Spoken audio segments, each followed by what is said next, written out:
Excellency Majid Al Suwaidi, Director General of COP28 UAE and UAE, Your Excellency Jamal Abdullah Suwaidi, the UAE Ambassador to Singapore and Patron of the UAE Singapore Business Council. Mr. Edwin Q, Chairman of the Sustainable Energy Association of Singapore, Dr. Brian Shigar, President of the UAE Singapore Business Council, and of course, distinguished guests, ladies and gentlemen. Welcome and thank you for joining us in this webinar entitled UAE Investment Workshop 2022, Sustainability in the UAE. This webinar is organized by the UAE Singapore Business Council and the Sustainable Energy Association of Singapore. Now, the UAE Investments Workshop Series is one of the UAE SPC annual flagship events, which is launched in 2018. It is usually held beginning of December in conjunction with the National Day of the United Arab Emirates. This year, the UAE celebrates the 51st year of nationhood. On the 2nd December of 1971, the Emirati leaders came together in peaceful merger, united under the elected leadership of the first president, His Highness Sheikh Zayed bin Sultan Al Nahyan. Today, 51 years forward, the UAE is recognized as the most future-ready country in the Arab world and the third in the world among emerging global economies. In fact, Q3 this year, Dubai was ranked the first in the Middle East and North Africa in the list of the world's wealthiest cities. Ladies and gentlemen, the UAE leadership has long recognized that pursuing the country economic prosperity and protecting the environment can be achieved in tandem. In 2006, way before renewable energy was trending, the UAE government established Masdar, the Abu Dhabi Future Energy Company. They've also established a renewable energy company and subsidiary of the Sovereign Wealth of Fund of Abu Dhabi, Mubadala. The UAE was also the first Middle East government to ratify and sign the Paris Accord. I am pleased to inform you that today's webinar, we will feature key UAE entities who have developed groundbreaking strategies and initiatives in sustainability in their respective fields, namely Masdar, ADNOC, Etihad Airways, and Borouge. In addition to the presentations that you will see in today's webinar, we also have a panel discussion featuring Singapore companies in the sustainable energy sector who have also done well in the UAE, like Taylorton, SimCorp, AirCorp Exchange, and Resync Technology. You can read more about these companies and about the panelists and the speakers today in the booklet, which you will see in the link shared in the chat.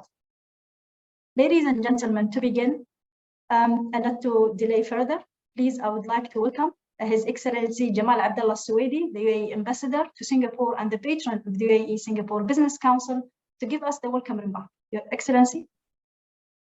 Asma, thank you very much.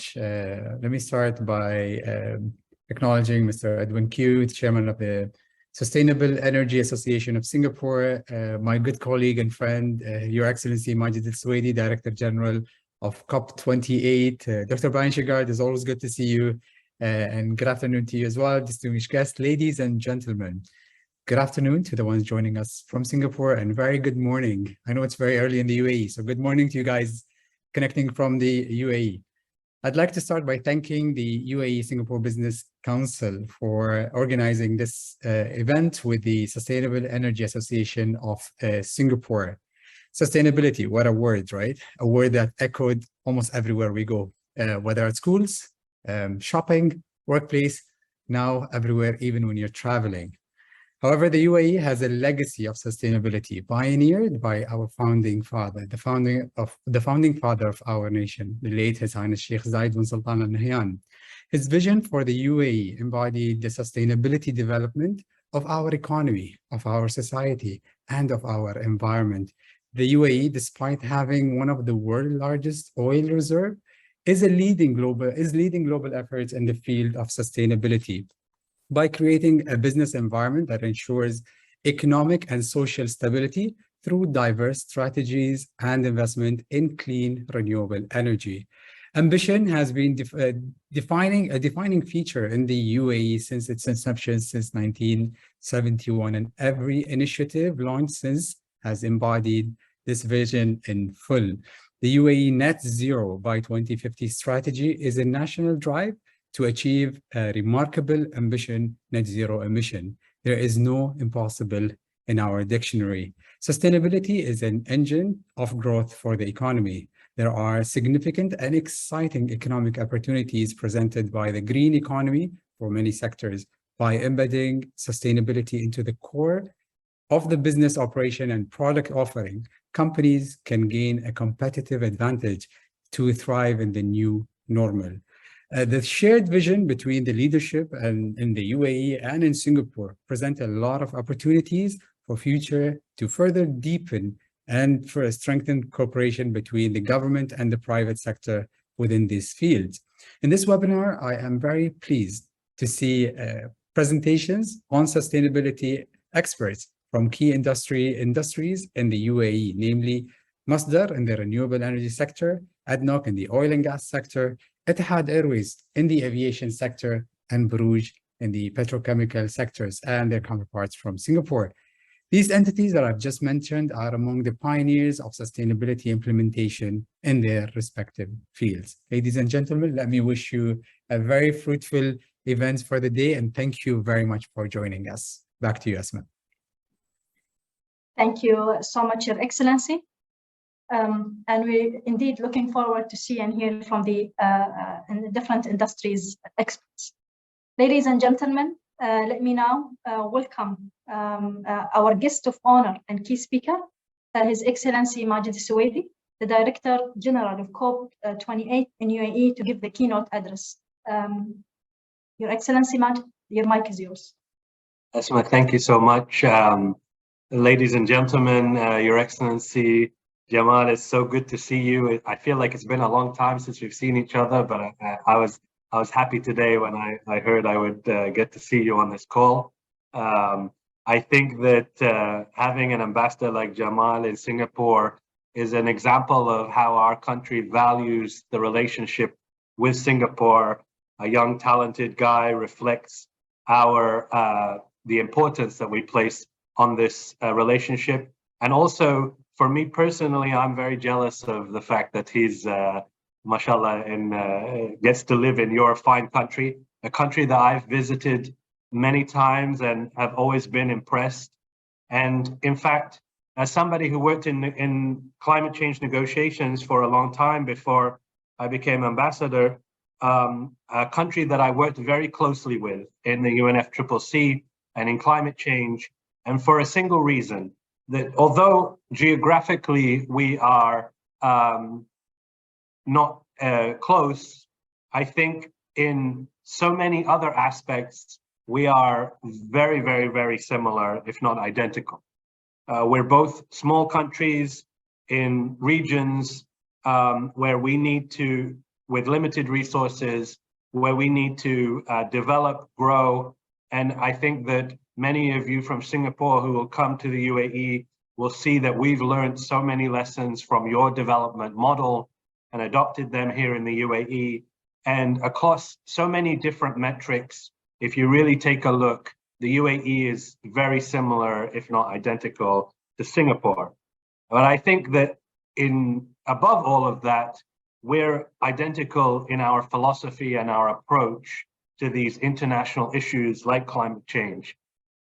We're not ideological countries. We're practical, pragmatic, solutions-based countries that want to work with the international community and the multilateral system to come to outcomes that benefit everybody, because we are so plugged into the international community.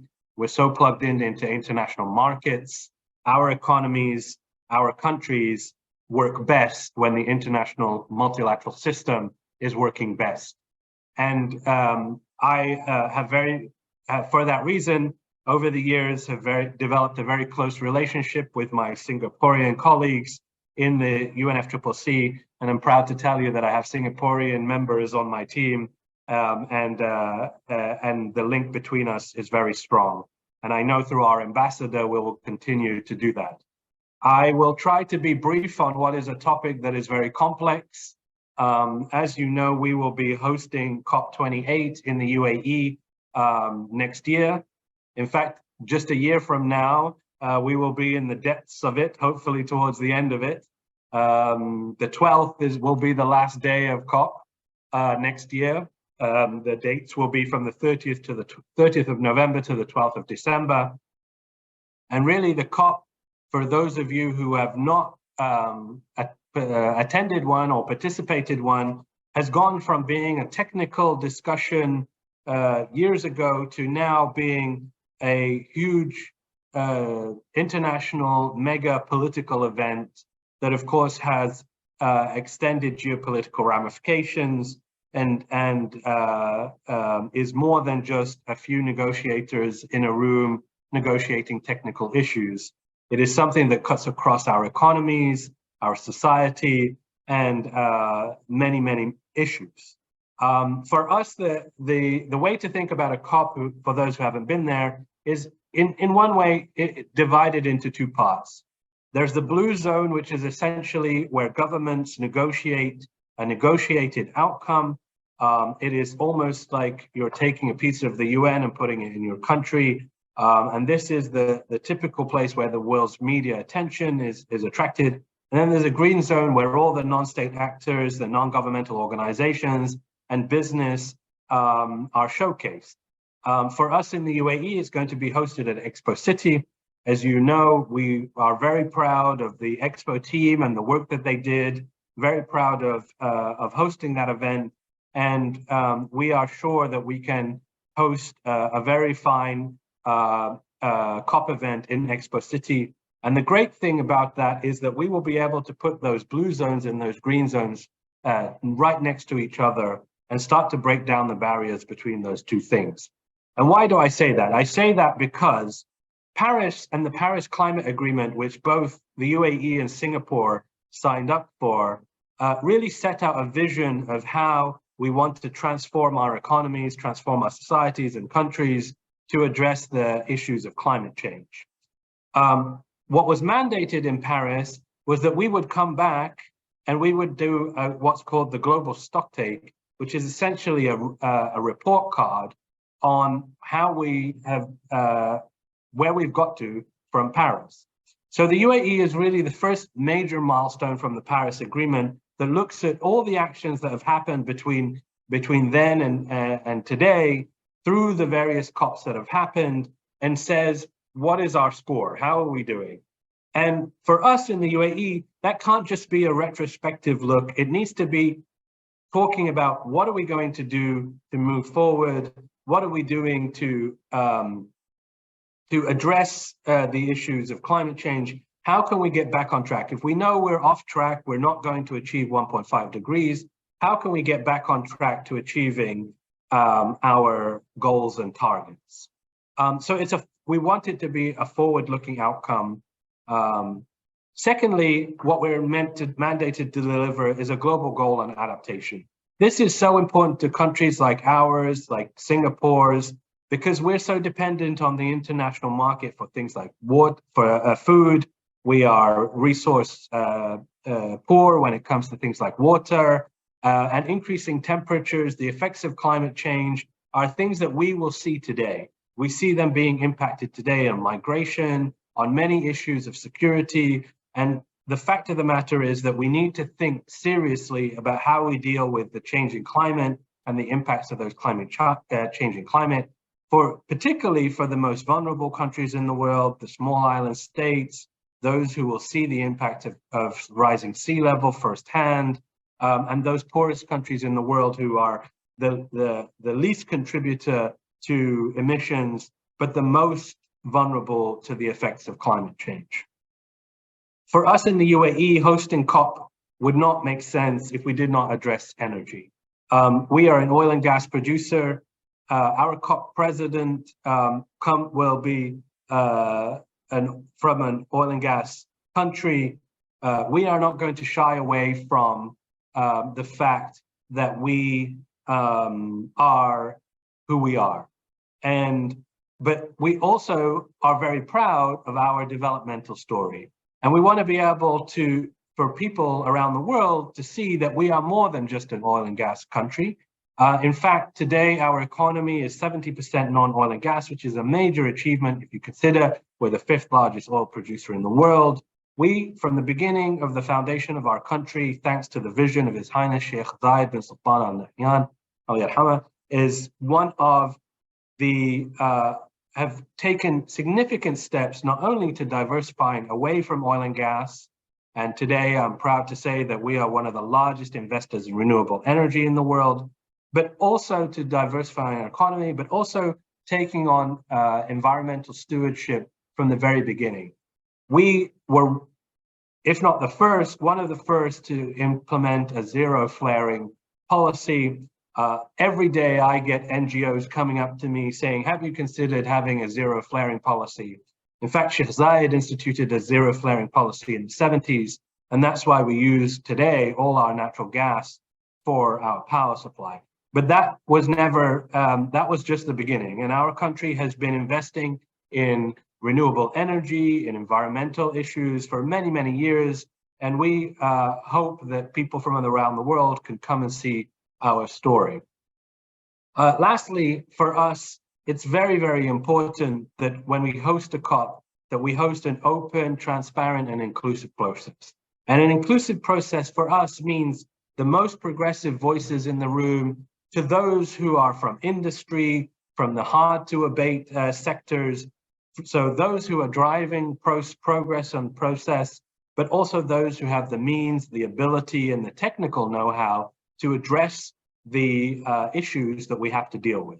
So making sure that we have all of those voices in the room, everybody able to contribute, and that we can start to come to some real pragmatic, practical solutions that help us to tackle this issue in a meaningful way and not just with words.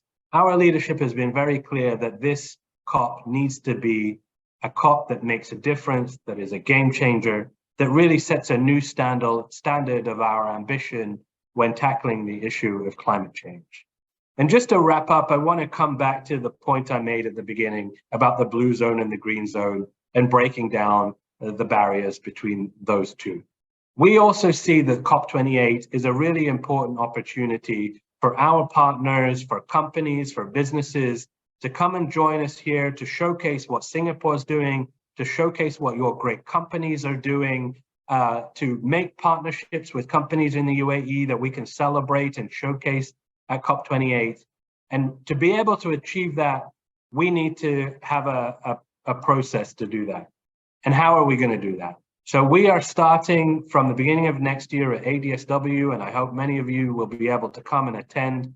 We will be announcing many of the basic things about the event, about the COP, about what days, thematic days we plan to have. So what we're doing is actually surprisingly unusual, but coming out very early and saying, this is what we plan to do in terms of the agenda and the process of work through this year and in COP28, so that companies and stakeholders and everybody can feel prepared to contribute to that conversation.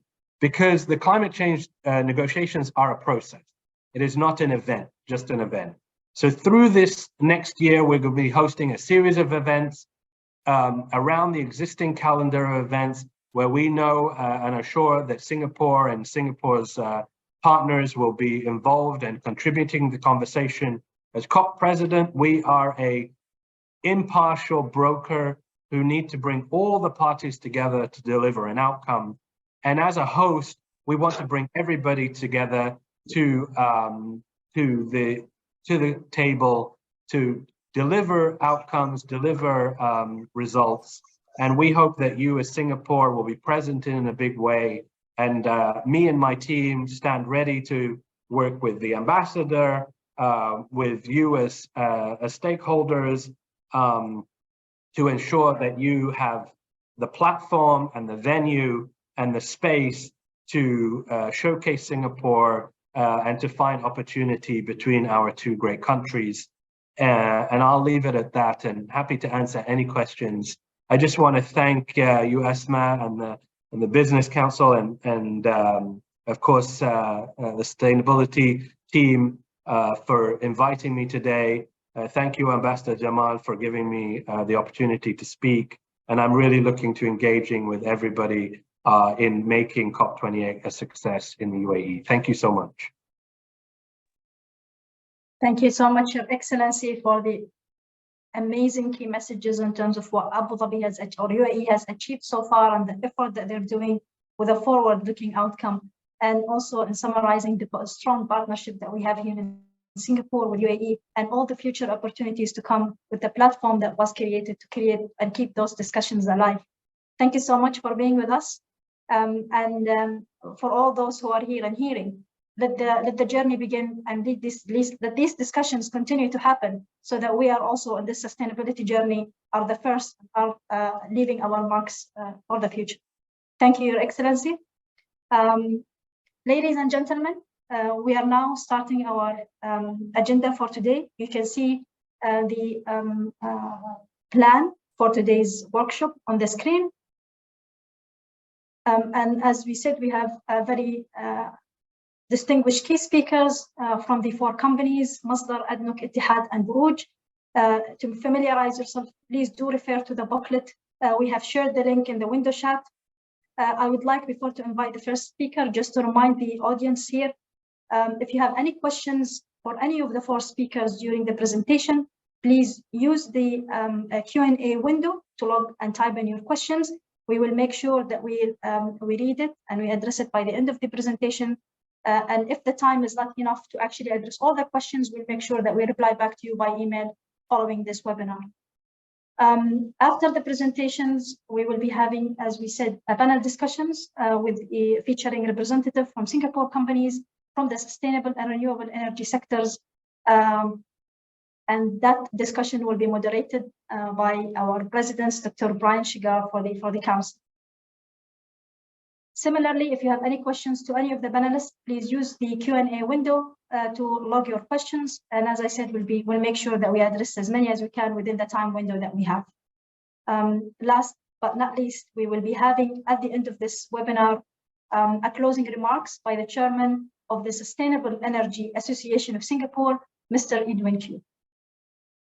Without any further delays, ladies and gentlemen, it's with great pleasure that I invite our first speaker for today, Mr. Sujit Barhar, Manager Director, APAC Business Development and Investments of Masdar. Sujit, the mic is yours. Thank you. Your Excellencies, distinguished guests, fellow panelists, fellow participants, good morning and good afternoon. My name is Sujit Barhar. I am the Managing Director of Masdar's Asia Pacific platform.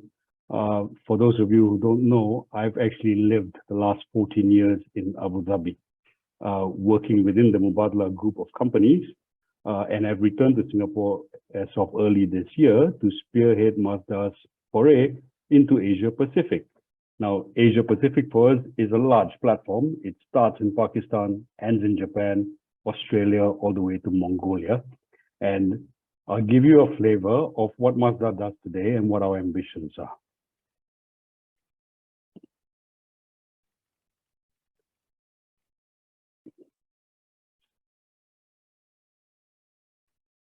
Great. Excellent. So, a bit of background to who Masdar is, right? As His Excellency Majid Al Suwaidi pointed out, we were set as Abu Dhabi Inc. in 2006 with an ambition and a target of how we could make the 5th largest oil producer in the world into a company or a country that owns a company that spearheads renewable development globally. So we started deploying commercially viable clean energy projects in the UAE and internationally. And today, 16 years later, we're active in more than 40 countries. We've developed some of the world's largest solar and wind energy projects. We've built the world's first low carbon city, pioneering sustainable real estate. And when we talk about sustainable real estate, I think it's important to mention that our real estate team, the target that we set for them is not just to build a low carbon city, but to build a low carbon city that is economically more viable to build and operate than a conventional city. We've been advancing clean tech innovation through R&D, and we deliver world-class industry and knowledge platforms. Mazda Clean Energy, as one of our verticals within Mazda, has 16 years of experience as a renewable energy developer and investor. We invest in and contribute to innovate global projects, including large utility-scale renewable energy power plants, community grid projects, and individual solar home systems. Looking at our journey and how we've evolved since 2006, Mazda, the initiative was launched in 2006. We built Mazda City in 2008. We then took it upon ourselves to essentially start the World Future Energy Summit, as well as the Zayed Future Energy Prizes. These are, initiatives that we started way back then, and today they've evolved to have a life of their own, right? And are an annual event that everybody is open to attend. In 2011, we built the first 3 concentrated solar power plants in our portfolio, Gemma Solar and Valle 1 and 2 in Spain. The plants have a combined capacity of 120 megawatts. In 2015, the headquarters of Arena was located in Mazda City, and today they continue to be there, right? We also inaugurated Siemens Middle East headquarters in Mazda City.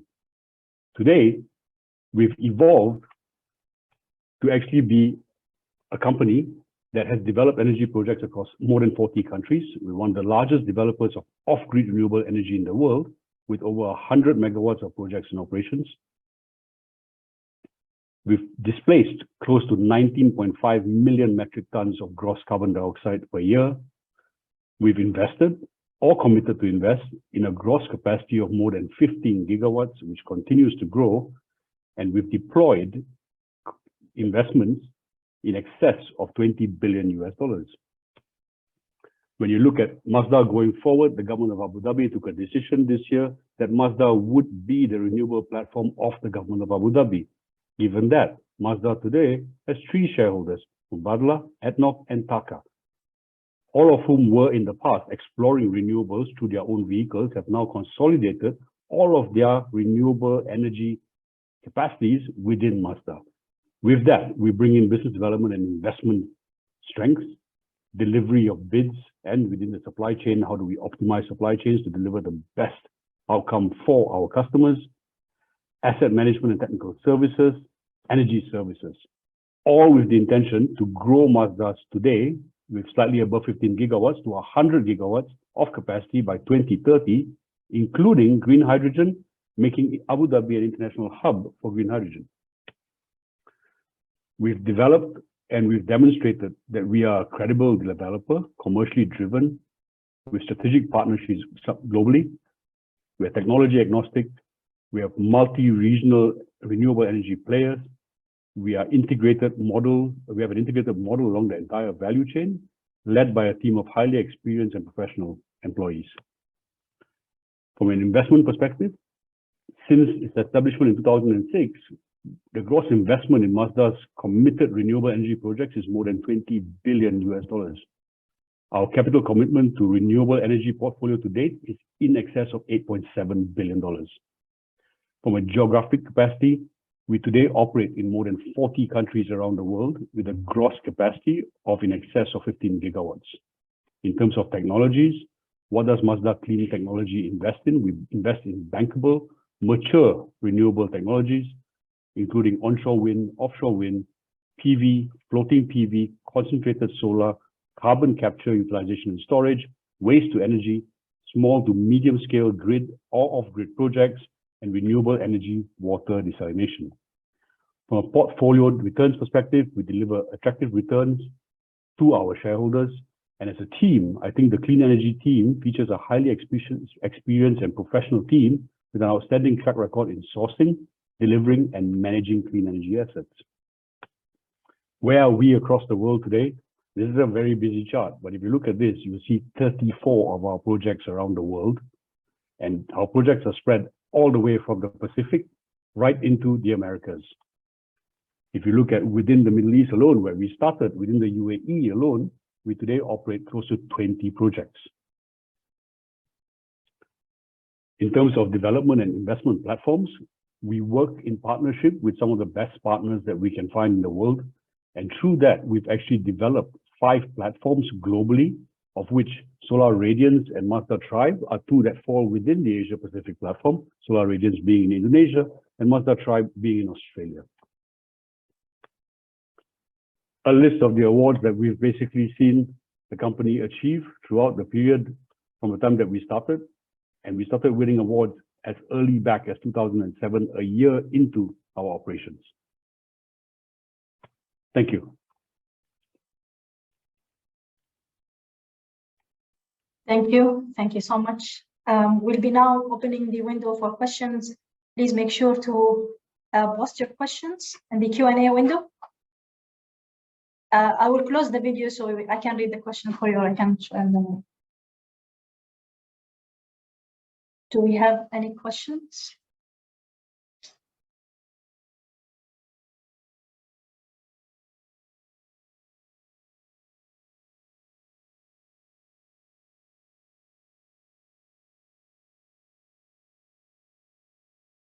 Okay. Yes. Yes. We have one question. One of the challenge in UN SDG is to reconcile economic growth, profitability, and environmental sustainability. Just a second.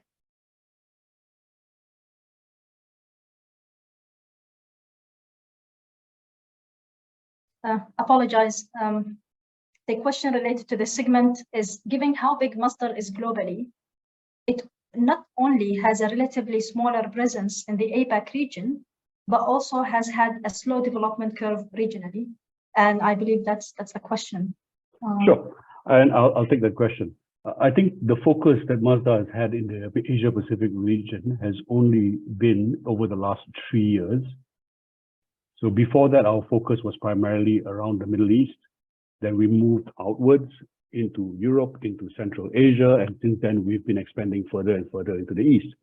Now, given our ambitious targets of growing the portfolio from 15 gigawatts today to 100 gigawatts by the end of the decade, one of the initiatives that we've taken is to establish regional hubs. So while Mazda as the UAE is the core hub, what you have is actually spokes. And the spokes that currently operate within the entire framework of Mazda include the Asia Pacific hub, which operates out of Singapore, the Americas hub, which operates out of Washington, DC, and the European hub, which operates out of London. Now, for us, Asia Pacific is, of course, a blank slate, right? We started in this market 3 years ago when we bid for and successfully won the 200 megawatt floating solar project in Indonesia, at Cirata. We've also since then looked and are currently developing under construction a waste to energy plant in Australia. We're developing at the same time 4 other waste to energy plants in Australia. We are concurrently developing a significant number of other initiatives in Indonesia and Malaysia. So, and in India, until recently, we owned a relatively large portfolio of about 1.5 gigawatts. So Asia Pacific is a new market for us.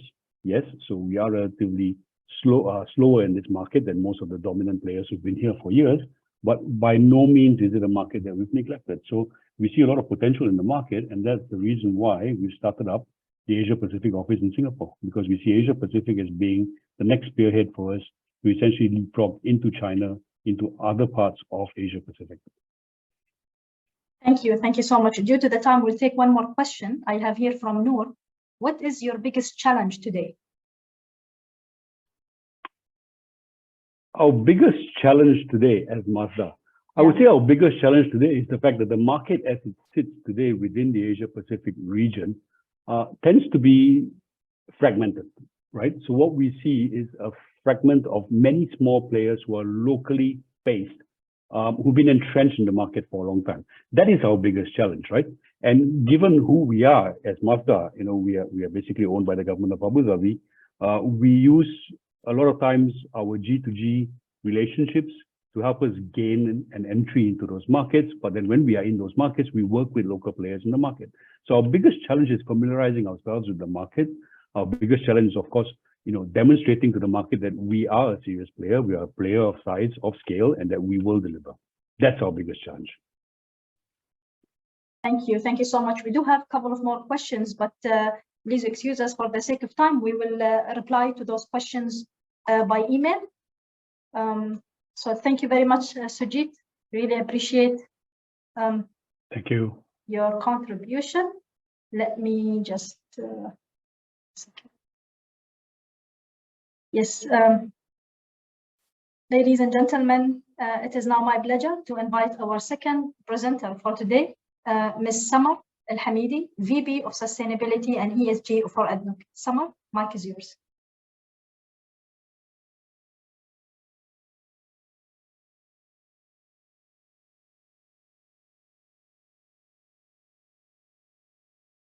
Samar, you're on mute. Can you hear me now? Yes. Yes. Perfect. Good morning and good afternoon, everyone, Your Excellencies, dear colleagues. It's a pleasure to be part of this forum today and to share with you ADNOC's journey and forward-looking goals on sustainability in general and emission reductions in particular. I'll share my screen.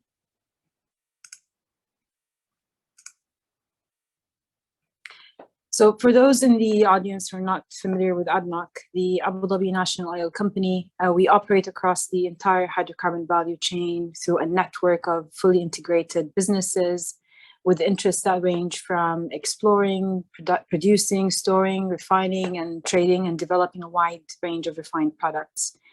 As one of the nation's and global major energy providers, ADNOC recognizes the responsibility and the opportunity to be a responsible business and demonstrate our efforts to managing environmental challenges across our activities. And we've heard from our colleague in Masdar, we've heard from His Excellency this morning on the legacy that's been integrated in the UAE and in the way we do business at ADNOC when it comes to managing our sustainability and ensuring our environmental impact is managed in a responsible way. So sustainability has been an integral part of our identity and our operations since our foundation. We've built a legacy as a sustainable oil and gas producer, successfully balancing our objectives to both deliver energy to the world while managing environmental and social and economic considerations and achieve a best-in-class performance in sustainability. We are committed to continue to build on that by operating a responsible oil and gas business. We have in 2020 launched our sustainability strategy that cuts across 6 pillars, demonstrating our commitment to operate responsible and sustainable business while focusing on protecting our people and our environment. The 6 pillars span a focus on climate emissions and energy, managing environmental impact of our operations and protecting biodiversity, enhancing and empowering our local supply chain and empowering our people, embedding sustainability principles and HSE principles across our value chain, empowering females, and managing our operations in a safe and a responsible manner. So we get often asked, how has ADNOC managed to maintain one of the lowest carbon intensity of its operations across the global average? That is by virtue of our reservoirs and our operational practices and efficiency across our value chain. We maintain a energy efficiency record through implementing operational and efficiency practices across our operations. We also, in recognition of how the dynamics of the energy industry, we place great importance on how we want to take a leading and active role in decarbonizing our value chain. In practice, that means we invest in lowering our carbon emissions across the value chain by investing in technologies, in solutions that will manage our energies. We're on target to reduce our intensity of our operational greenhouse gas emissions by 25% by 2030. We've also implemented a zero routine glass flaring policy that His Excellency spoke about since the 2000s that has resulted in a reduction of our flaring volume by 89% through investment in gas processing facilities as well in flare gas recovery technologies and systems. We're also a member of the Oil and Gas Methane Partnership, OGMP, which has recognized ADNOC's pathway to effectively monitor and manage emissions, methane emissions in particular, and we were awarded a gold standard pathway in November of this year. Our business model is also very much built on establishing partnerships, both domestically and internationally. And through our partnership with the Emirates Water and Electricity Company, EWIC, up to 100% of ADNOC's operations are imported through nuclear and solar energy. Our industry is going through a major transformation. And as a responsible provider of energy, we recognize the importance and the role we play in mitigating climate change and enabling a more inclusive and global energy transition. That's why we are advancing our technologies and our investments in carbon capture and investing in new energy solutions. Our colleague Sujit spoke about ADNOC's also contribution to the Masdar portfolio. We've established the first commercial scale carbon capture, storage and utilization CCUS facility in the region. And our ambition is to increase that CCUS capacity by 500% by 2030. We're also growing our LNG position to supply cleaner energy to meet our domestic demand and support the UAE's self-sufficiency in gas, but also to support customers globally while enabling the global hydrogen market.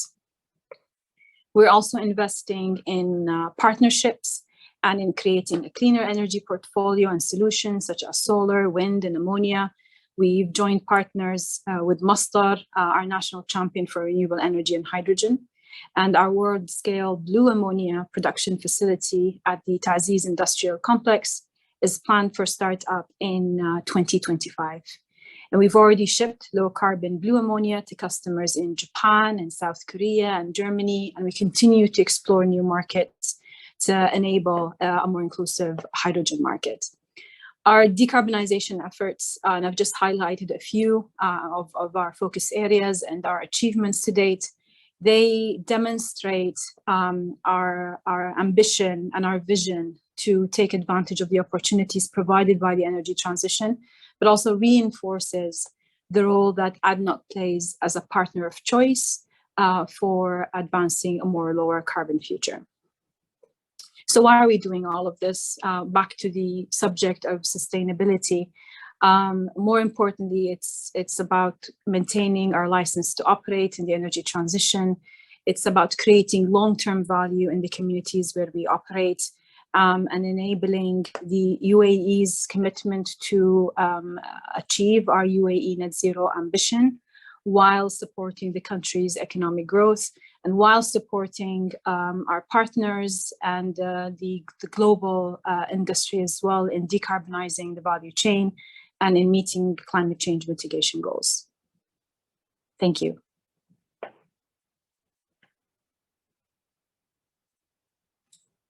Thank you. Thank you so much. Let me just, we are opening now the Q&A. I have one question here, actually a couple of questions, but maybe we'll take the first one, and the rest, as we said, we're gonna cover through email.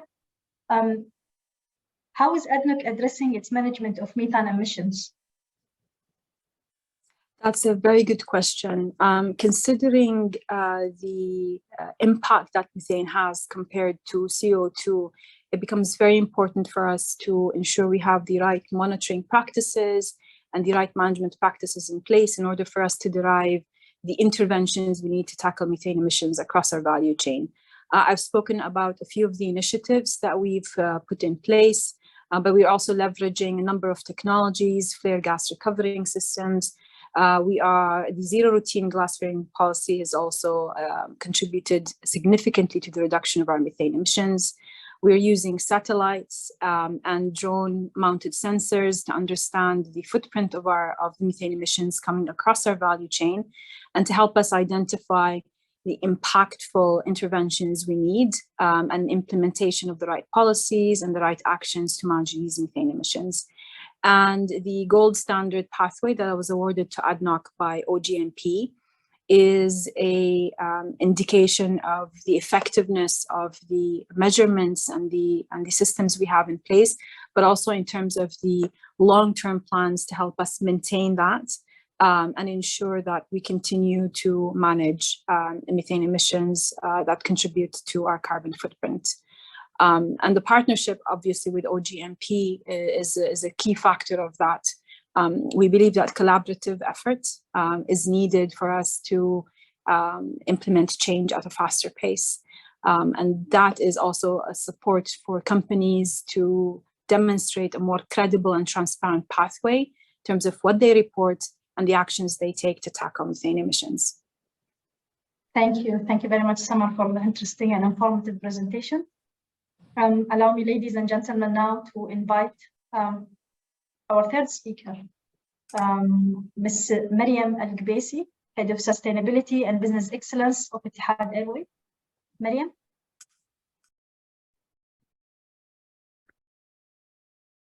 Your Excellency, ladies and gentlemen, good day to you all. My name is Mariam Al-Gbaisi, and I'm the Head of Sustainability and Business Excellence at Etihad Aviation Group. Forgive me, it is extremely cold in the office, hence the cashmere pashmina I have.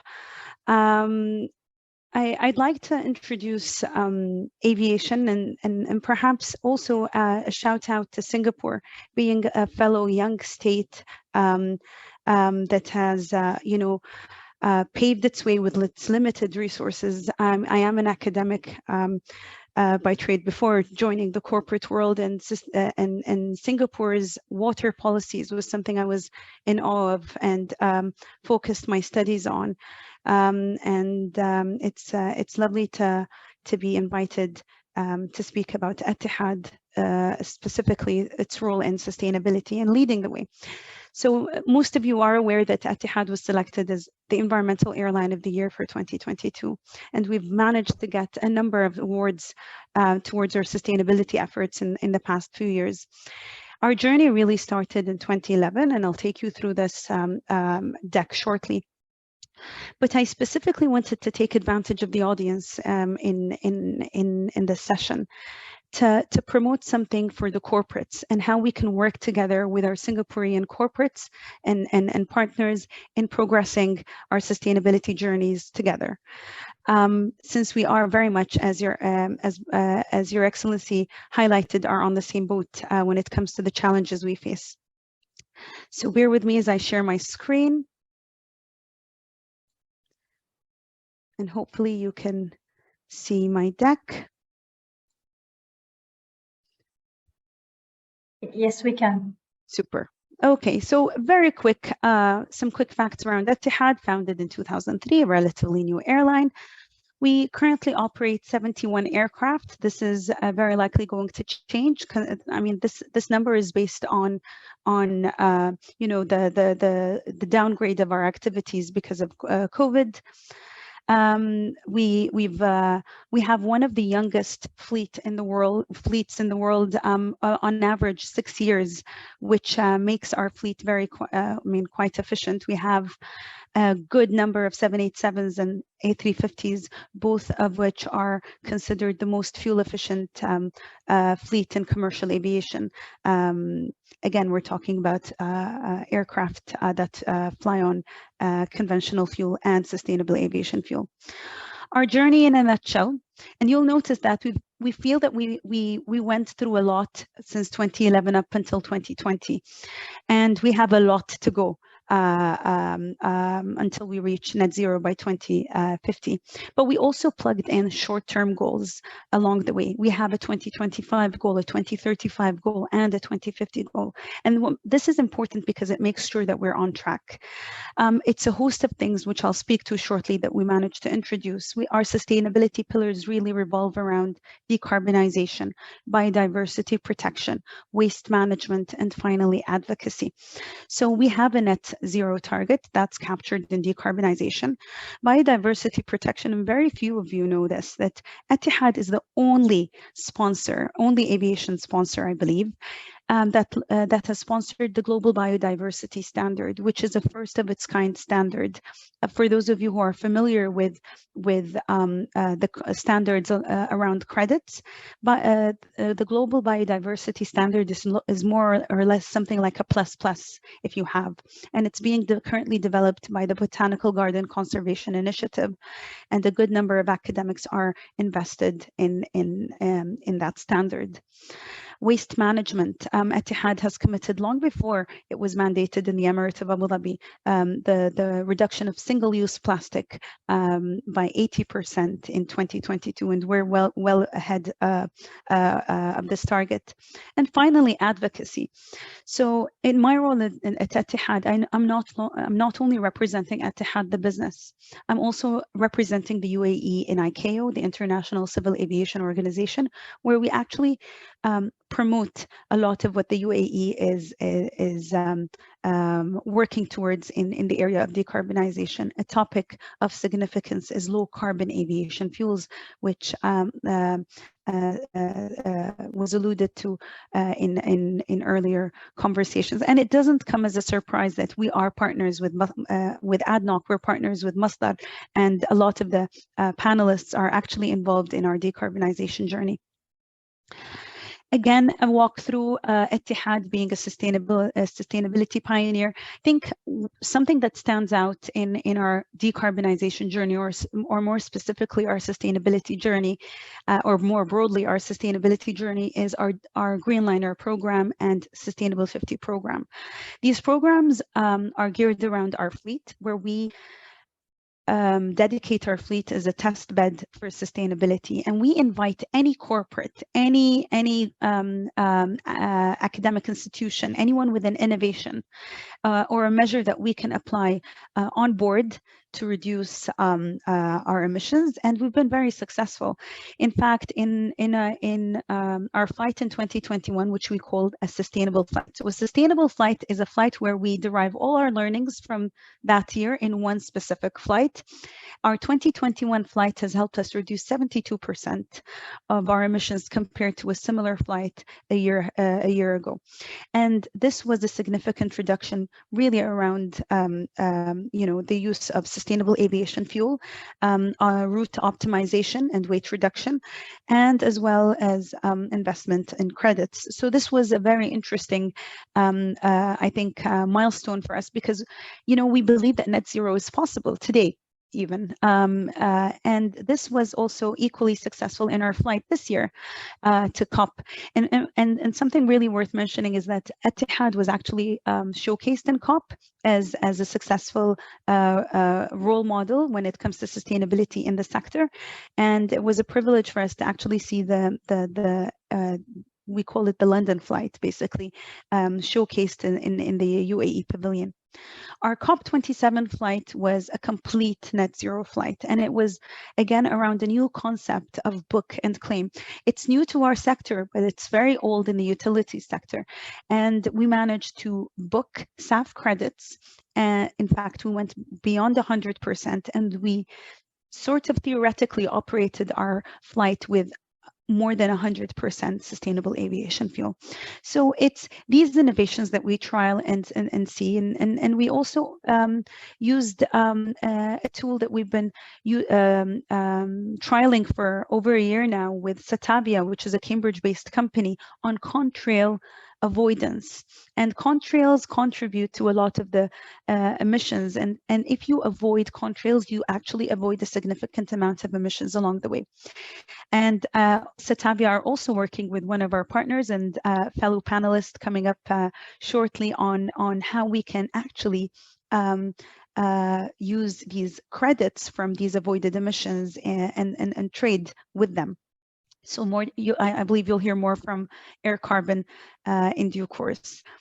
Now, let me also demonstrate some of the thought leadership that Etihad has showcased over the past few years, especially in the area of sustainability, not just in operational sustainability, which I spoke to, but also financial sustainability and environmental sustainability.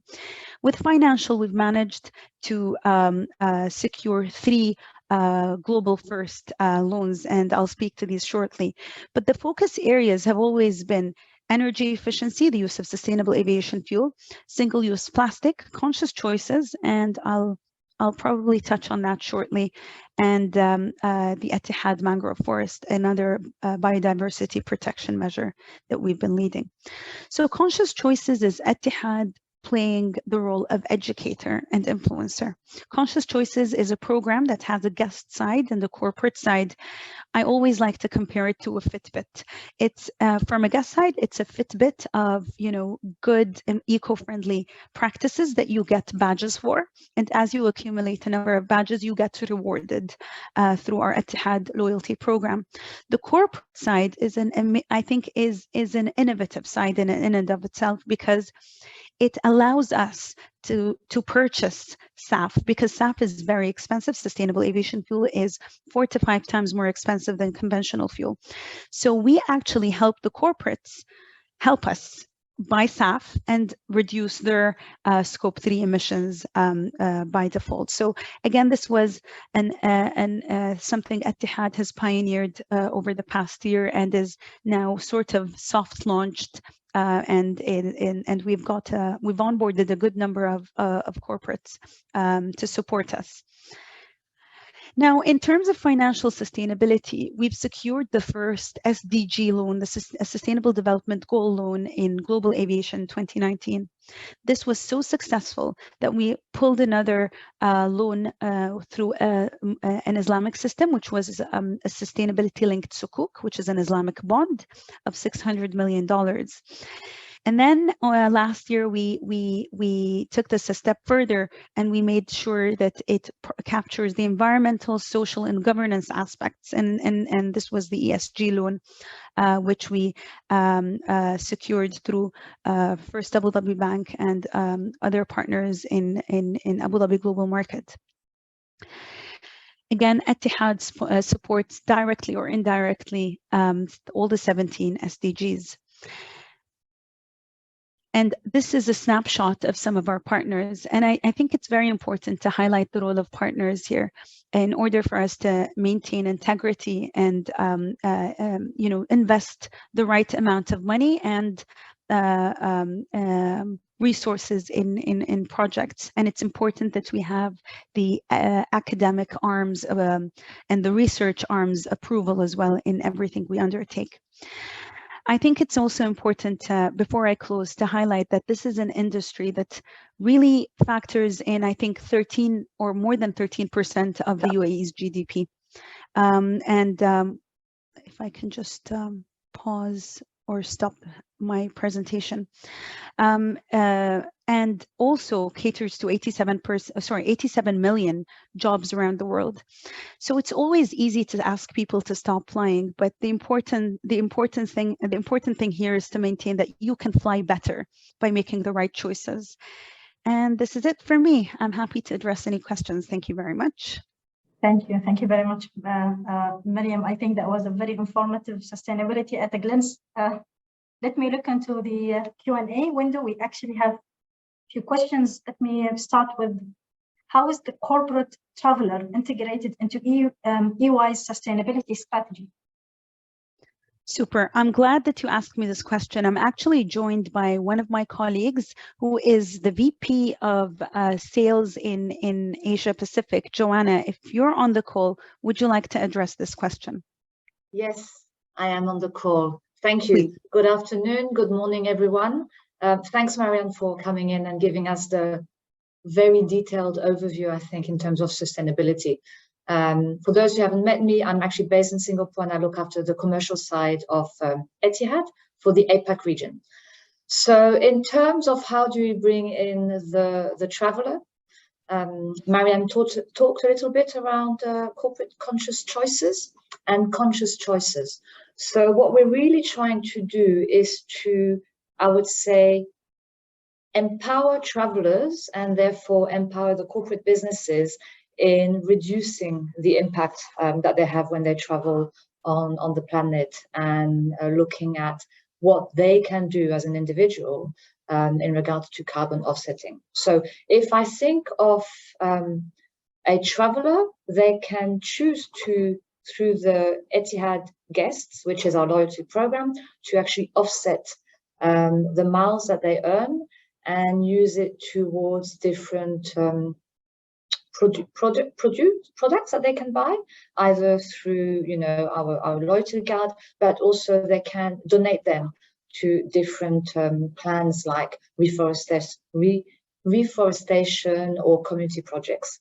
So that's one area that everybody can actually play their part when they're traveling. It's not just around companies saying we're going to reach certain KPIs and look at scope 3 emissions, but every individual can also be part of it. One of the examples is in the summer, what we actually decided from an Etihad perspective is, Marianne talked earlier about mangroves and reforestation. So we have the mangroves in the UAE, and any traveler who purchases an economy space seat in our economy class cabin, we actually donate a mangrove on their behalf. So these are all little touch points that I think is very helpful towards, one, making people aware of the conscious choices, but about their play in helping us all be more sustainable at all levels, individual and when traveling, and from a corporate perspective. Thank you very much, Joanna and Mayam. We do have a couple of questions, but we will be forwarding this later to answer them by email. So thank you so much. Thank you. Bye. Bye.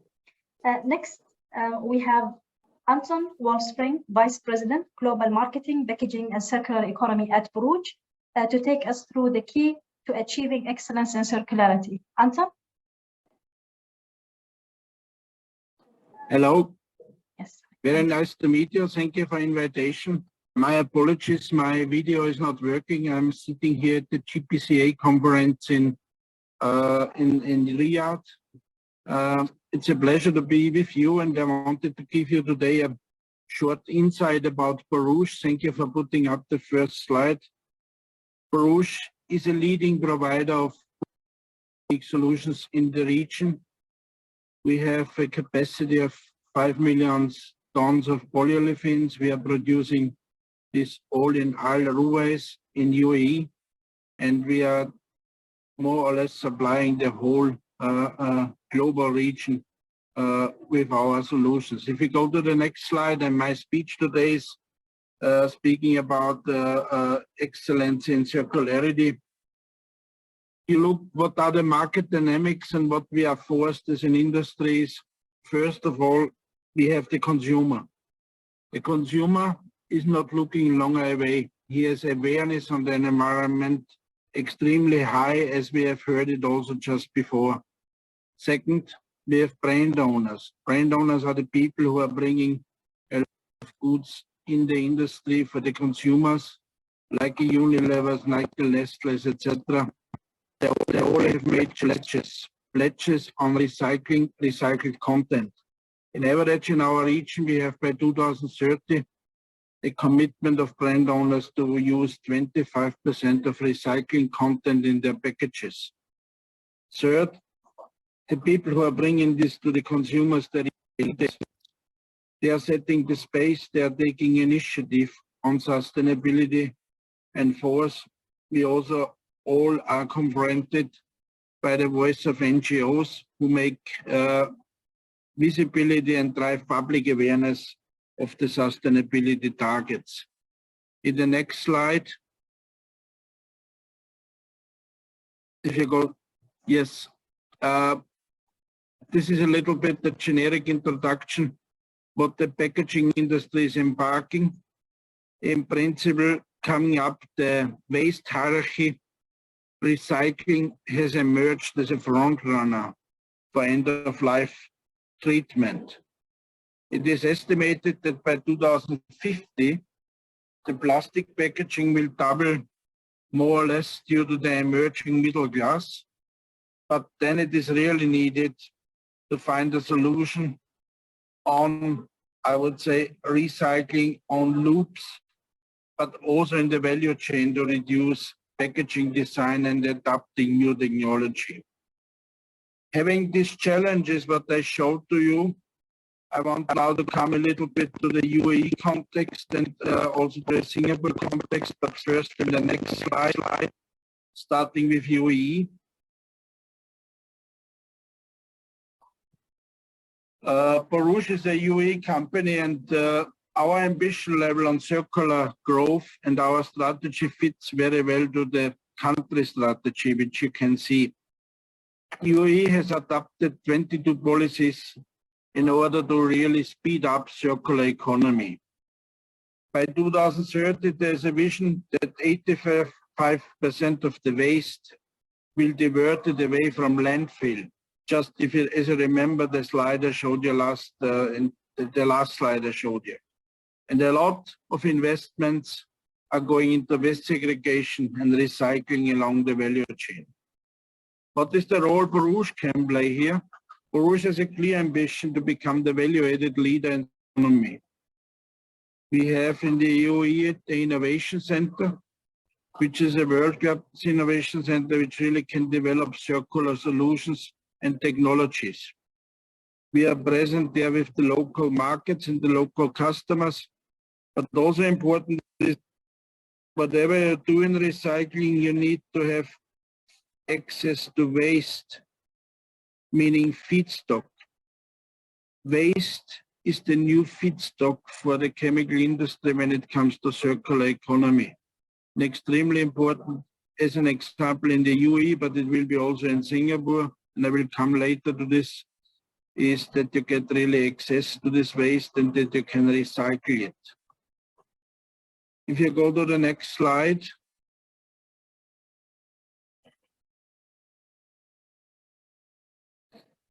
I am ambitious and I want today to build a house with all of you.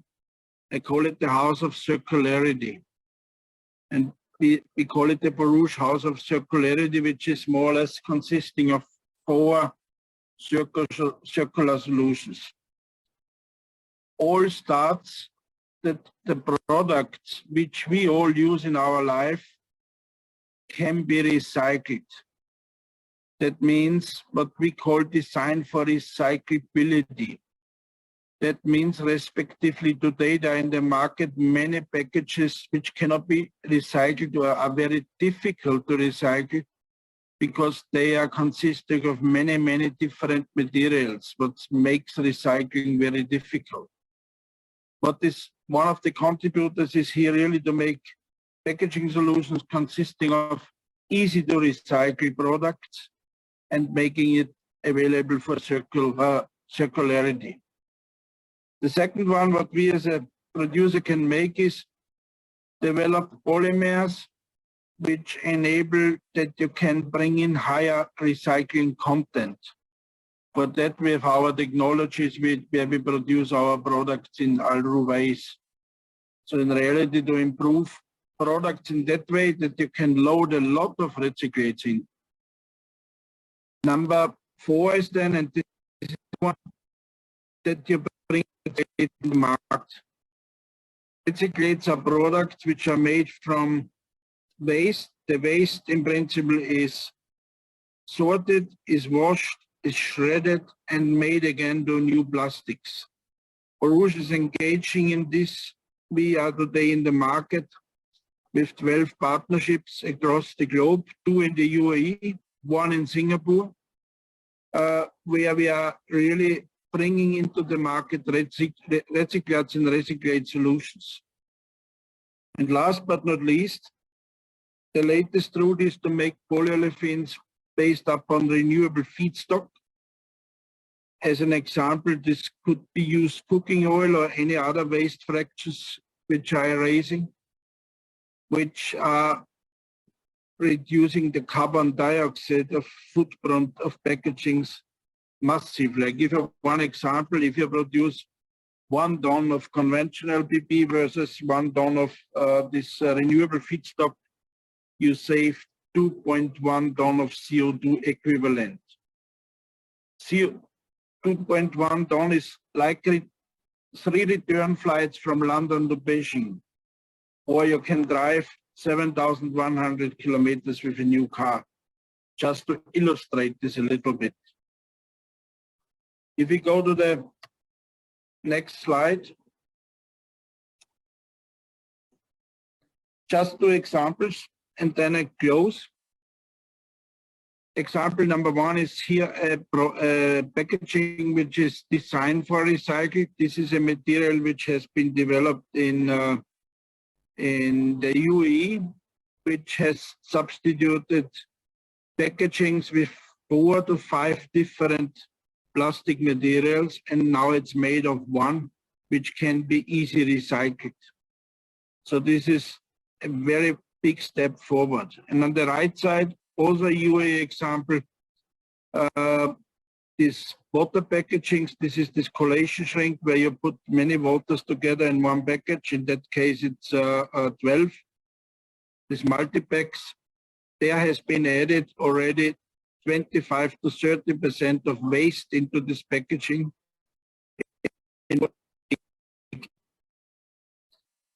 Coming to the end, and the last slide, how to make it happen. How to make it happen? Circular economy is not an individual battle anymore. Success is really depending on a team play. A team play between multiple players in the value chain. We have here a lot of stakeholders. I want just to put a few ones up.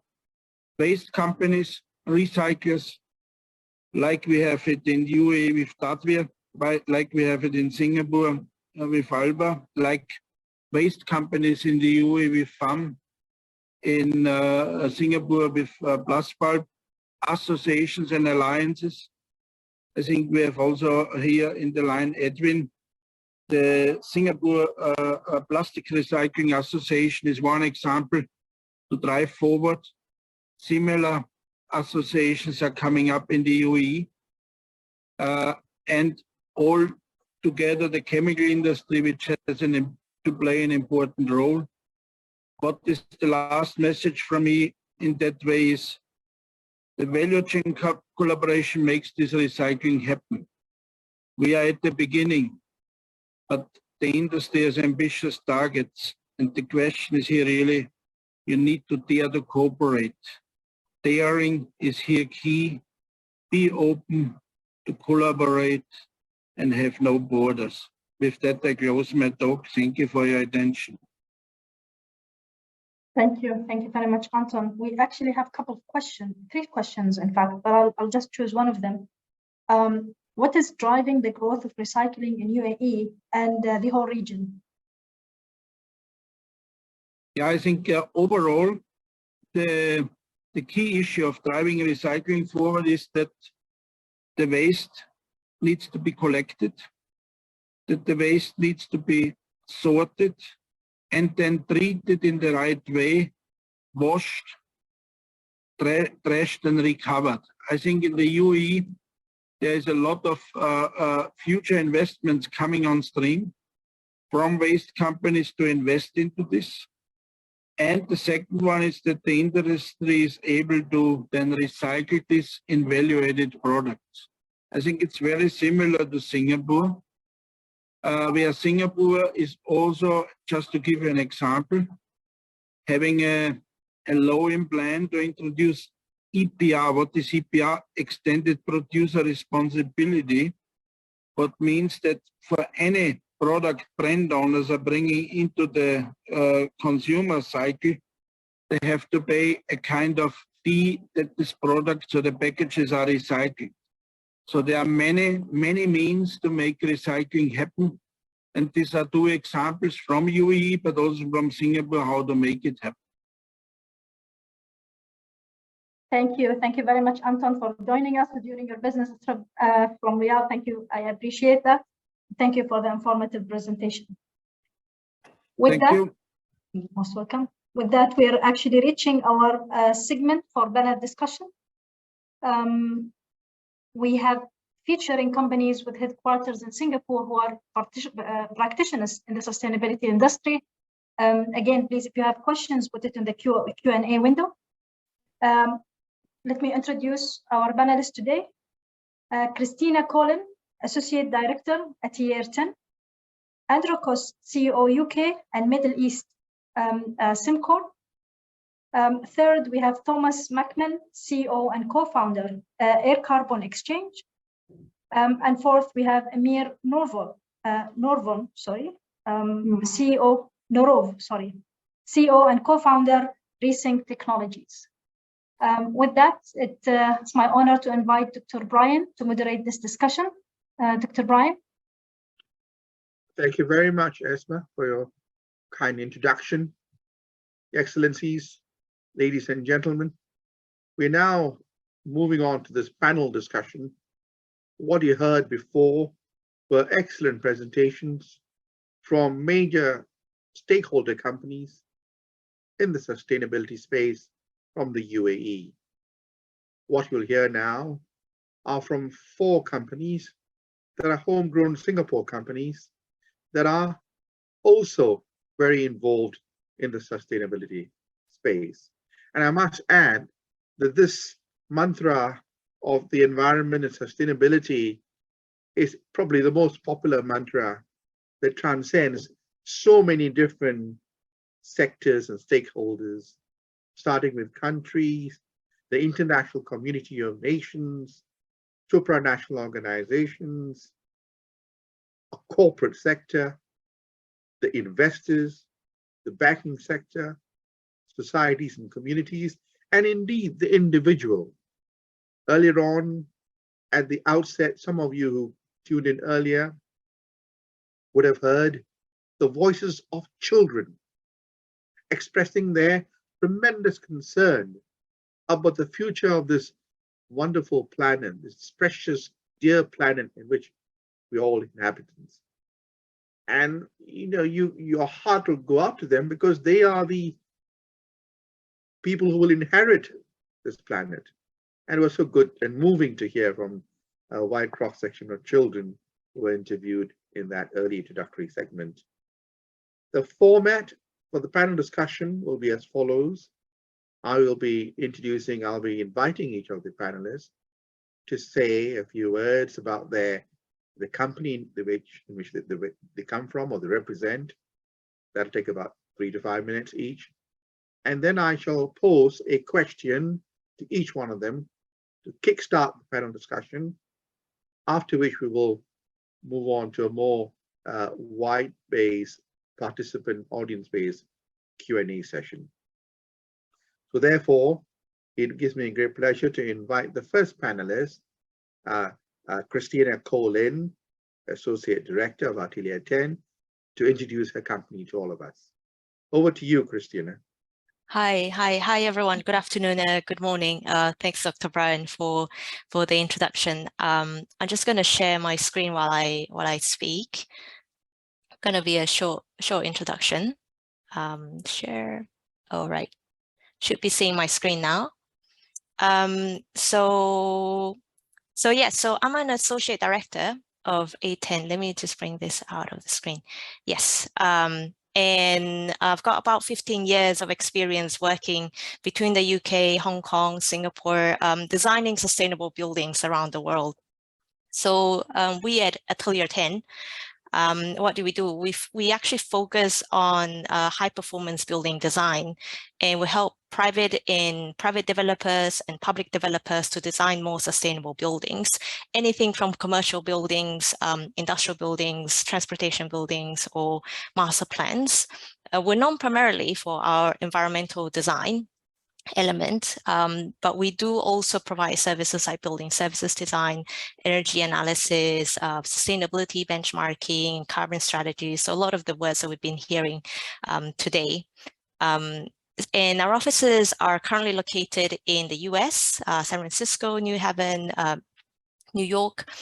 In the UK, we've got several offices. In Asia, currently in Singapore, where I'm based, also in Bangkok, and we've got a couple of offices in Melbourne.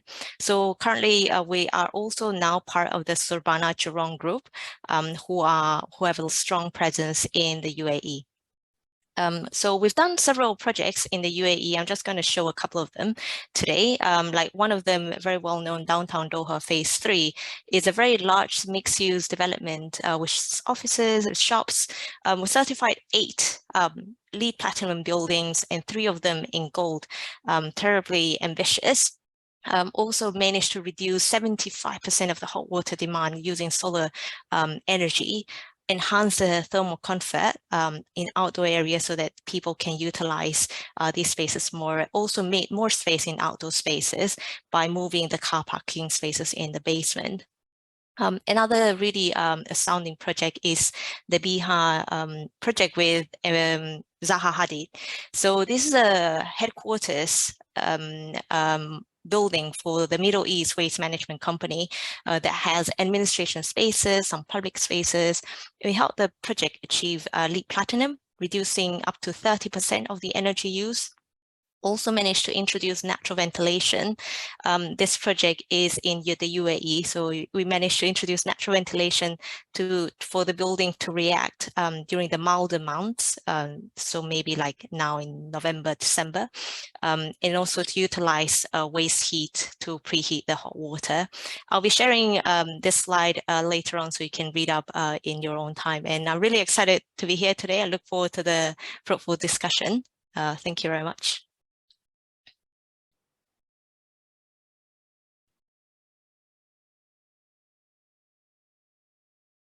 I'll stop sharing my screen now. Yeah. Thank you very much, Christina, for your interesting and succinct presentation. The fact that you're now part of Sabana Jurong obviously gives you added potential to expand in so many different territories. I move on now to Andrew Koss, who is the CEO of UK and Middle East for Sembcorp. Over to you, Andrew. Good morning, good afternoon, everybody. Thanks very much, Dr. Brian. Let me just share my screen and I'll just run through a few of just an introduction. Hopefully you can see this. Just an introduction to Sembcorp. So Sembcorp Industries is based in Singapore, and we have a current portfolio of 16.7 gigawatts, of which 7.1 gigawatts is now renewable energy. So that comprises solar, wind, and energy storage. We are based in Singapore. We primarily are focused in Asia, but we operate in 10 countries across the globe. And I actually look after the UK and Middle East parts. And our market cap is around 5 billion today. The key part of our strategy is we've announced what we call our brown to green transformation. So we announced this last year, and there are three key parts of that as we move away from fossil fuels into the renewable space. So we want to grow the share of our net profit from sustainable solutions from 40% in 2020 to 70% by the end of 2025. In terms of renewables, we want to grow our base from 2.6 gigawatts in 2020 to 10 gigawatts by 2025. And I noted we're already at 7.1 gigawatts installed. And also from a carbon emission intensity perspective, to cut that by 25% by 2025, halve it by 2030, and then to be totally net zero by 2050, which is in line with many other companies in our space. In terms of what we do in the Middle East, we have two operations, the one in UAE, and the other is in Oman. We've actually been present in the Middle East since 2006, and Fujairah was our first investment in the Middle East. Fujairah on the east coast of UAE is one of the largest operating, and it's a hybrid desalination and power plant. So there's nearly 900 megawatts of capacity there for power, and 130 million imperial gallons per day of desalinated water capacity, which is currently one of the largest desalination plants in the country. We have a long-term power and water agreement with IWIC in the Abu Dhabi Emirate, which runs until 2035. In terms of the, you can just see there, here, this is the history of the plant. So it has expanded over time, and Sembcorp has very much been part of that investment. So we actually came into the power project in 2006. There was an expansion of the power capacity in 2009. And then in 2013, we signed an agreement actually to expand the water capacity from 100 MIGD to 130 MIGD. So there has been investment there, and we work alongside TAQA, the Abu Dhabi National Energy Company. They're a 60% owner, and we're the 40% owner, and the board comprises directors from both parties, and we've worked very, very closely with them since we've been invested in the project. The O&M is actually run by Sembcorp entirely. So the company SGOMC, which runs the operations and maintenance of the plant, is entirely staffed by Sembcorp employees, and that will continue to be the case through to 2035. And finally, in terms of our ambition, we've, on the back of the brown to green strategy that was launched in 2021, we do have ambitions to expand what we do in the Middle East. So we agreed with the board 3 key steps to that strategy. First is clearly to optimize the operations that we have in UAE and Oman. And then we're also looking to pursue sustainable growth opportunities. So clearly there's a significant volume of solar, some wind projects, and green hydrogen as well, starting to play an increasing role in the region. So we very much want to be a participant in that. And then finally, we also see desalination opportunities as a further way to grow. We're very careful to ensure that we do that in a capital light way. So there's a lot of money being invested into the renewable energy space, but we are still keen to look at desalination and leverage on the capabilities of our O&M teams that we have both at F1 in Fujairah and also Salalah. So just a very quick intro into Sembcorp and what we're doing in the region. Thank you, Andrew. And I'm glad you made reference to your project in Fujairah, because when that happened in 2006, it was really the major, in fact, I think it was the major significant investment that Singapore made in the UAE. And so you set the pace somehow. And of course, that relationship between the UAE and Singapore, both in terms of investments as well as trade, has grown rapidly and is in a healthy state of affairs at the moment. Thank you for that. Now, ladies and gentlemen, you've heard from 2 rather household names, Sembcorp, Savannah Jurong, Attilia Ken. Now you're going to hear from 2 panelists who represent smaller companies, but nevertheless innovative companies who are really doing exciting things. And as you will hear, I believe these companies have tremendous potential in the UAE, and indeed, one of them has already achieved that potential, with more coming in the future, I'm sure. So it gives me pleasure now to introduce from Air Carbon Exchange, Thomas McMahon, CEO and co-founder. Thomas, over to you. Thanks very much, Brian. I appreciate it. And thanks for the opportunity to present to the UAE. Let me share my screen. I'll do a short presentation and we can discuss. As Brian noted earlier, we were incubated in Singapore, and we began this journey around the formation of a voluntary carbon market back in 2018. And it was a local discussion with one of the agencies here, Enterprise Singapore. But really the discussion was, it wasn't just about building a marketplace around voluntary credits for Singapore. The idea was build it here and bring it out to the world. And fortunately for us, we've been able to achieve that for a lot of different reasons. And the original way we were going to do it changed very much with the advent of COVID. As we all know, it was a challenge for everybody. But it's part of our growth story, because alongside of us thinking we have a really excellent business model, the world changed in the respect of environmental awareness more than anything else. I'm sorry, there we go. The concept of really decarbonization and the respect of how do you get to that point is part social contract, part policy, part willingness to change, and having cooperative partners. So what we found was the ability to, again, incubate the market here. 2019, we began the onboarding journey, and you can see in the left-hand column there, global reach and partnership. It was just a dream 4 years ago. What we have today is the number says 150. It's actually 161 as of today, member firms, and these are firms.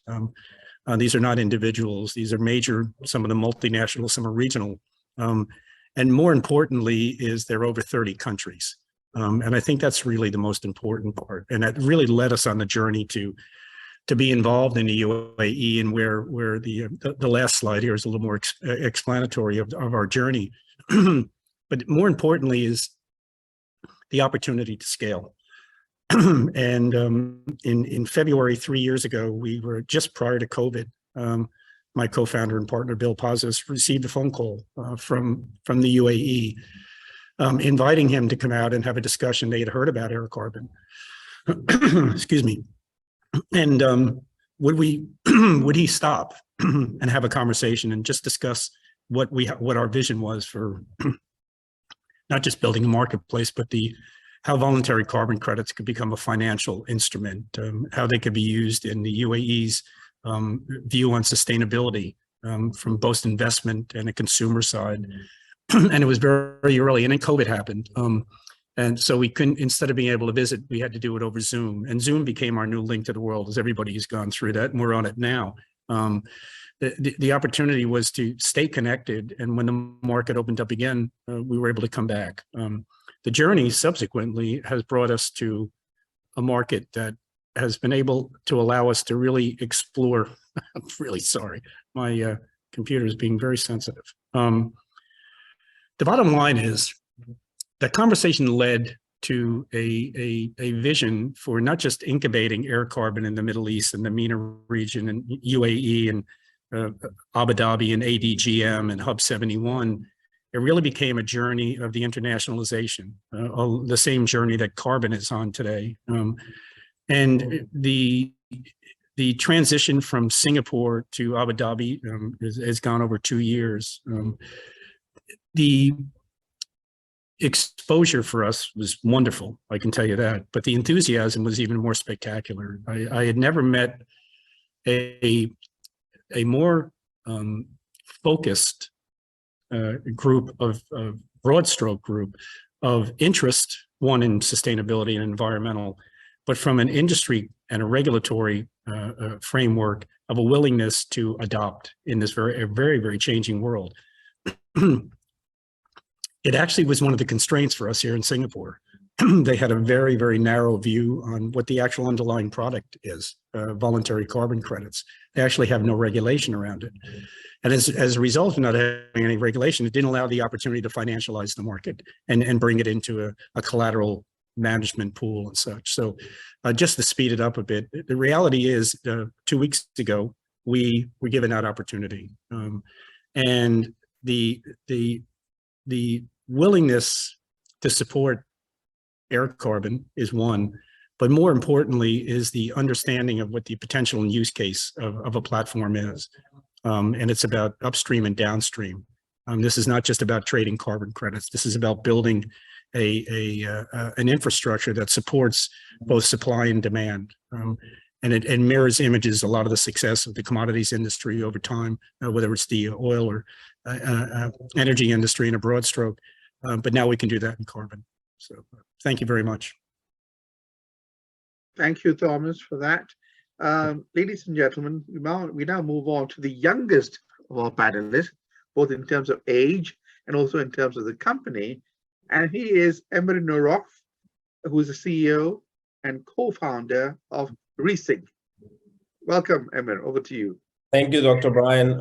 Good day to everyone, and thanks a lot for having me today. I'll be more than happy to share about what we do and what we offer at Resync.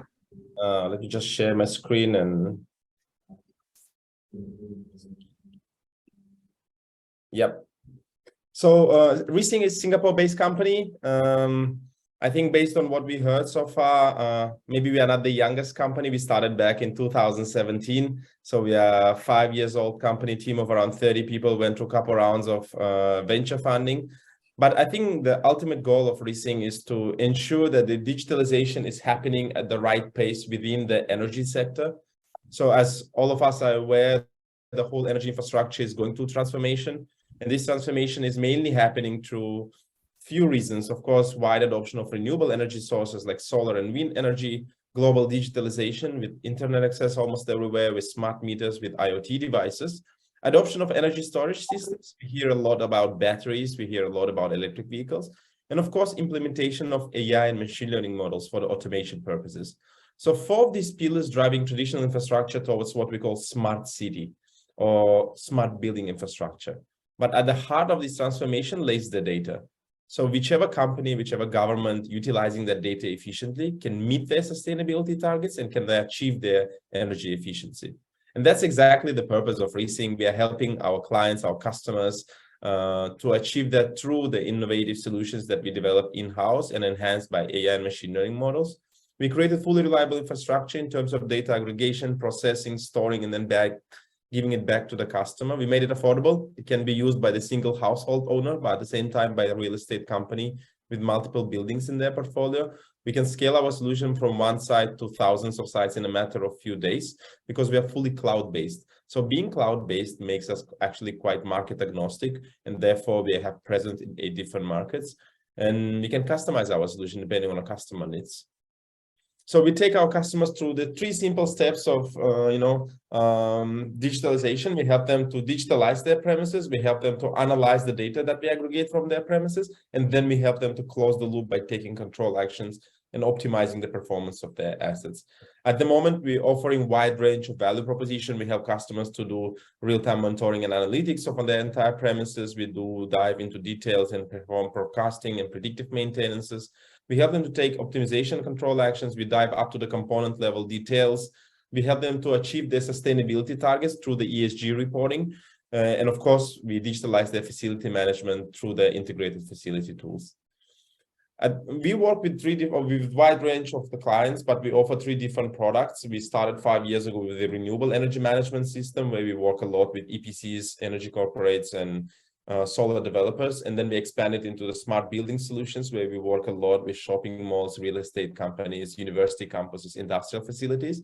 And just 1.5 years ago, we expanded into the intelligent household solution, where we work with housing boards and government agencies in order to scale our solution to individual households and make sure that they're aware about their energy consumptions. At the moment, we have presence in 8 different markets. We are headquartered in Singapore. We manage more than 150 buildings. We have a portfolio of more than 250 megawatt of solar assets and managing currently more than 600 households. We work with a wide range of companies. We work with energy corporates. We work with government agencies. We work with consulting companies, facility managers, and renewable energy companies. And I'll be more than happy to share more about what we do in details as part of the panel. Back to you, Dr. Brian. Thank you. Thank you very much, Amir. It's very impressive indeed. What I meant was that not only are you the youngest in terms of, especially in terms of how you look among the panelists, but also youngest among the 4 panelists in terms of the company. Thank you. We've got these very established companies, then you've got you. And I must say what you've delivered is highly impressive. Now, I'm going to now kickstart the panel discussion. I'm going to ask the first question to Christina. Christina, you have established a strong presence in your domain as a leading entity in environmental design and engineering. And of course, in 2020, you joined Sabana Jurong, household name in Singapore, by the way, and a global player in urban and infrastructure planning, management, consultancy. And I've seen, some of your projects, few of which you referred to in the UAE. And for example, the British Pavilion, the UK Pavilion Expo 2020, which I had the pleasure of visiting when I was there with the trade delegation. The Bihar headquarters you referred to in your presentation, but there's also this lovely iconic greenhouse that you designed in Abu Dhabi. I mean, they are all outstanding designs, I must say, very, very iconic indeed. Now, the Sabana Jurong group, you referred to it in your presentation, is well represented in the UAE. It's got some subsidiary companies that are active there, but you are not there as your own sort of Atelier 10 implant. How do you see the opportunities now for yourself as Atelier 10 in being part of SJ Group and taking into account the tremendous prospects really being offered by the UAE as a result of its commitment to infrastructure growth and sustainability? how do you see the future of Atelier 10 in the UAE going forward?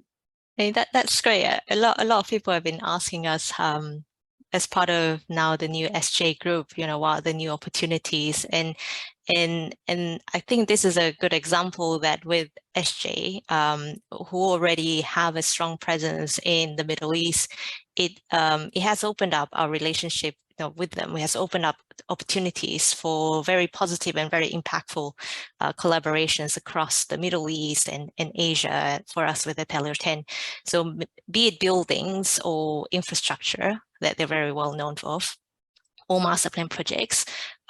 So we can collaborate on these projects, and this actually aligns very closely with the priority sectors identified in the UAE. So we really embrace these opportunities as they support our mission in A10 to shape a more sustainable world. And our focus has always been to try to do more with less in terms of buildings. So we design buildings that also give back to the wider environment, but at the same time, don't waste energy or resources. So we help to optimize the building design and infrastructure design to make sure that they're very efficient in the way they operate. So what I see is that through our projects, there's a great opportunity to help reduce carbon emissions and other pollutants, be it embodied carbon or operational carbons in terms of energy, and help the UAE achieve its 2050 net zero target, which I think that is in place. Indeed, really, I think the prospects for you are quite resounding. If you look at the way what you specialize in is very aligned to the strategic ambitions of the country in the UAE. I would be very optimistic of your future there. You. Thank you, Christina. Thank you. Now, move on to Sembcorp. And the Sembcorp is clearly targeting the sustainability space as a significant strategic objective. I mean, you recently acquired renewable assets in China as part of your increasing renewable portfolio. You establish yourself as one of Asia's largest battery storage operators. You entered into a strategic collaboration in Japan on low carbon hydrogen initiatives. And you also launched a new carbon management solutions corporate venture titled Go Net Zero. Leveraging on your very impressive track record over the past few years, several years, and your strategic priorities, how would you see in the UAE the sort of specific sectors in particular that you think a company of your standing and track record can take advantage of going forward? Yeah, thanks, Brian. I mean, we see huge opportunities in the Middle East, and I think particularly in the UAE, we look for a number of things. So first of all, there's strong government backing for net zero targets. Obviously, the UAE is going to host COP28 and has stated its clear ambition to reduce carbon emissions. So that's really important. I think there's a strong regulatory and a commercial framework. So the contracts on offer for us to invest in the country are robust, they're bankable.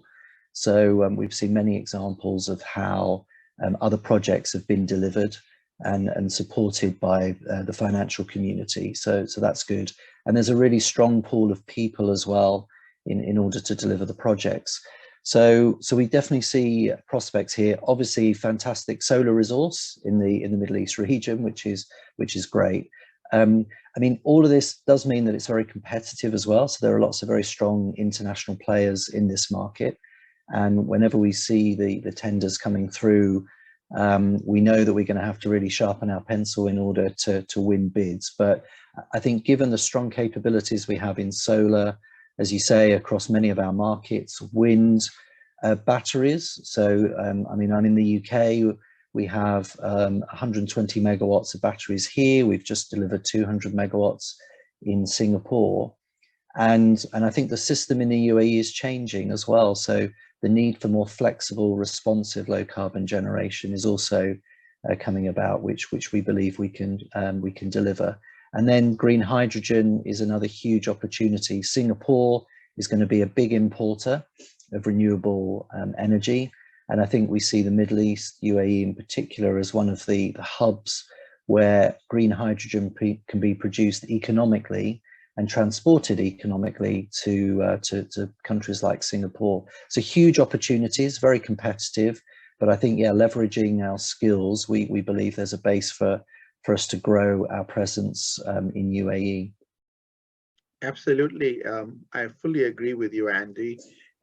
Based on your already presence in the power sector and your experience in the country, this new vista on the sustainability space and all this dimension you just alluded to does, I think, offer you very exciting prospects in the UAE and the broader region, of course.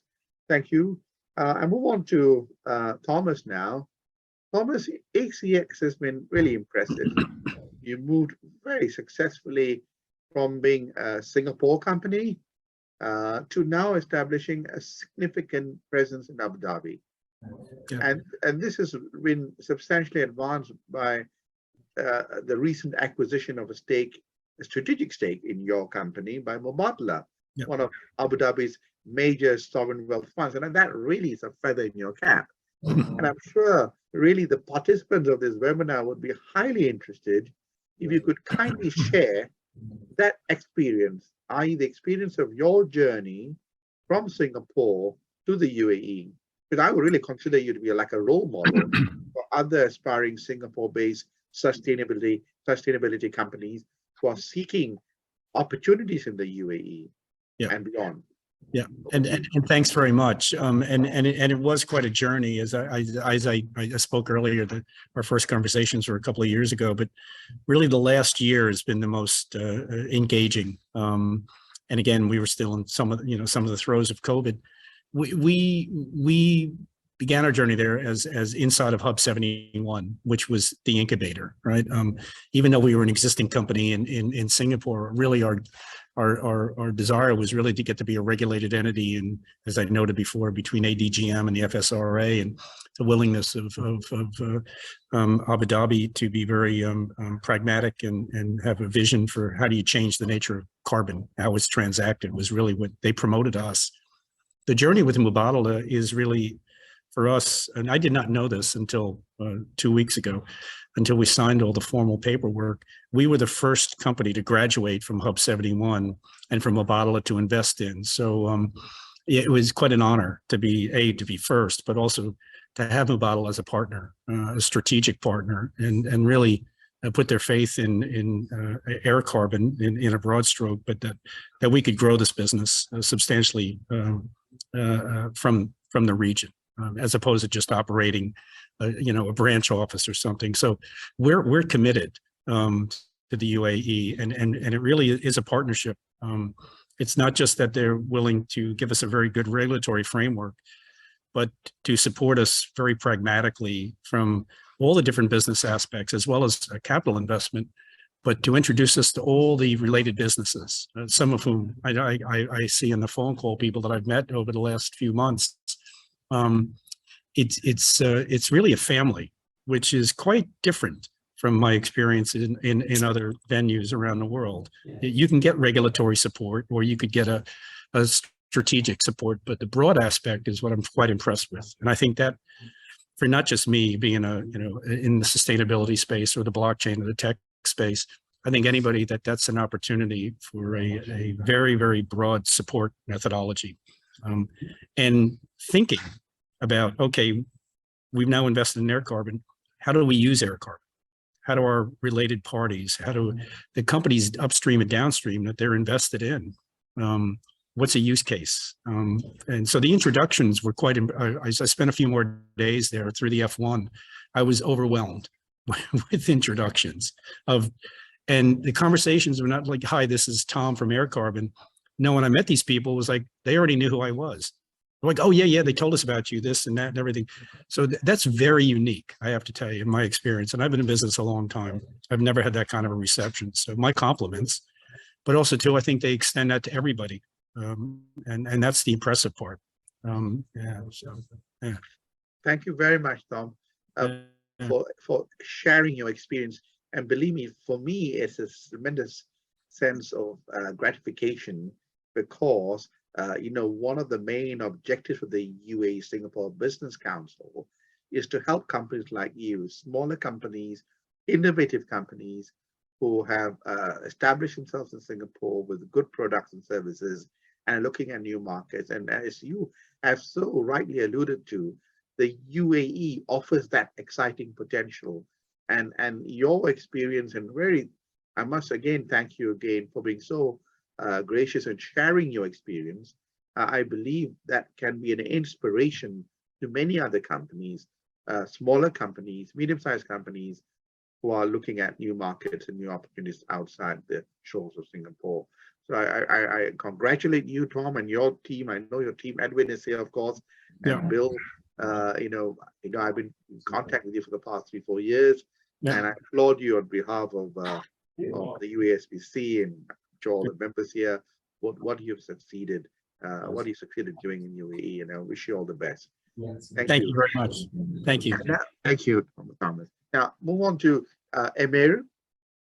Emir, you were just founded in 2017, but you seem to have developed a forte in energy management and analytics.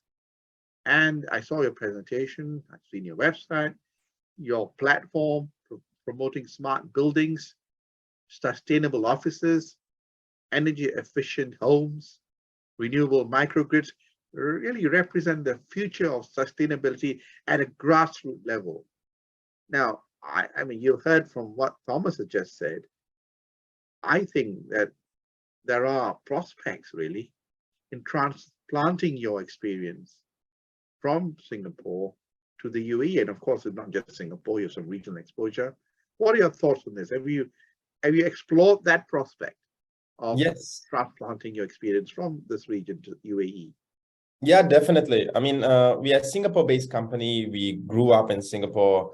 So 5 years ago, when we started our journey, we had a mindset of giving it a shot and doing more of a POC, which is a proof of concept within Singapore market, which will eventually result in a wider spread within the region in a Southeast Asian market. The reason being because Singapore is considered as one of the frontliners in terms of the technological adoption in the region. And once I think our technology has been validated in Singapore, it was quite easy for us to scale in the nearby markets. And just mid of this year, we actually went to UAE. We were, we had a mission of a combination of our technology team with our business development team, went to UAE and explored certain opportunities. In fact, as mentioned by Thomas, we also currently in talks with Hub 71 in order to, expand our operation, open an office and establish the business development team in UAE. But at the same time, we're in talks with DIVA in order to digitalize the households in terms of their utilities, water and electricity, because what we believe, the transition and transformation of the energy towards more sustainable infrastructure is not only in hands of large corporation, but also governments and individual citizens, right? So as long as we are able to educate and as long as we are able to raise the awareness of the sustainability among the normal citizens, I think that's something that is very important. And that's actually the mission of Resync. So one thing in common that everyone has in this room, in this, webinar, that at the end of the month, we receive our electricity bill, right? Doesn't matter, you live in UAE, you live in Singapore and etc. And unfortunately, most of us don't really care about how much we are consuming our energy. How do we consume our energy? We don't really have a breakdown of whether I'm using my AC too much, whether I'm using my water heater too much, or am my freezer consuming too much, right? Unfortunately, in our electricity bills, we only get like total kilowatt hour, then we get price per kilowatt, and then the total amount that we own to the utilities. And then sometimes we get, the bills of $150, sometimes we get $200, $250 and etc. So it's a matter of like how much they charge us and we just go and pay it. But by use of our solution, and that's, I think, the beauty of our solution, that without any additional hardware, we can disaggregate it into different appliances. We can tell precisely how much you're using your AC in real time, how much you're using your microwave, how much you're using your water heater, and without installing any additional hardware in your house, purely from the energy meter, which is already existing in your house, right?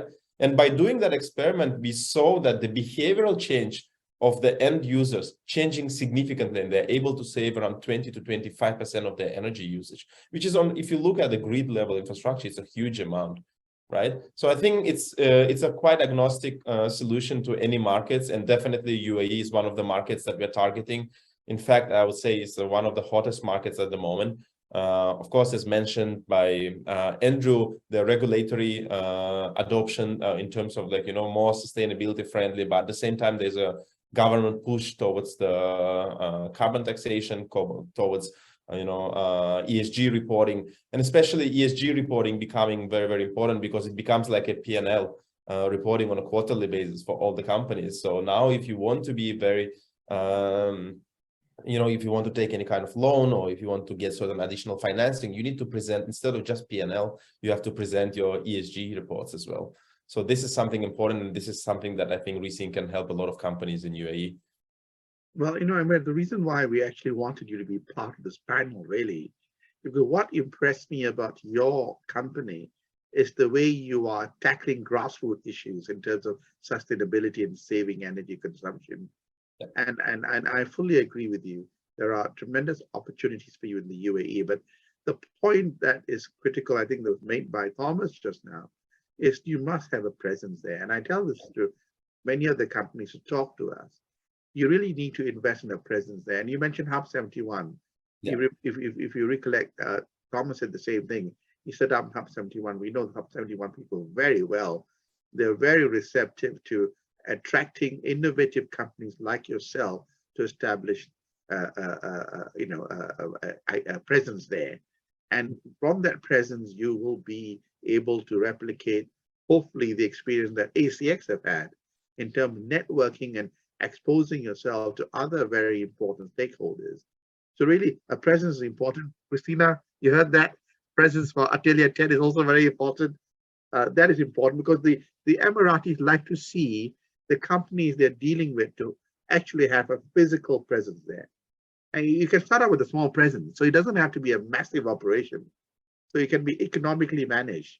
But the fact that you have a outpost there will show a level of commitment and open doors for you for various other opportunities, commercially really attractive opportunities. Now, I think all of you have really given very, very enlightening answers to the questions. You must have dazzled our participants so much that nobody's asking any more questions. So all I have to say now is, again, thank you so much for participating as panelists. Your presentations and your answers to the questions were very informative, and I'm sure that the participants have learned a lot in terms of the markets there and how to do business there and the roadmap they have to think about in terms of doing business there. And again, I really would like to applaud you all and thank you for participating in this panel discussion. And I hope to see you again at other forums and meet you physically when you're in Singapore. Emir, I would like to meet you in particular since you are seriously looking at the markets there, and we would like to of course do whatever we can to facilitate and assist you. Because really, what excites me are these small companies in Singapore like yourself who are innovative, who are looking at new markets, and as all the other panelists have shared, the opportunities there are quite tremendous, and you should take full use of it, so to speak. Now, thank you again, and I pass you back, pass all of the participants back to our very efficient MC. Asma, back to you. Thank you very much, Dr. Brian and the panelists, for the insightful discussion and fruitful information shared. Ladies and gentlemen, we have been thrilled to see the presentations and the panelist discussion. And to round up today's event, I now have the pleasure to invite the chairman of the Sustainable Energy Association of Singapore, Mr. Edwin Koh, to give the closing remark. Mr. Koh, the mic is yours. Thank you. Excellencies, Dr. Brian Shager, presenters, panelists, ladies and gentlemen. We have come to the close of the UAE Investment Workshop 2022. I'm sure we could have gone on for another hour or so. So No, unfortunately, we have time limits to everything.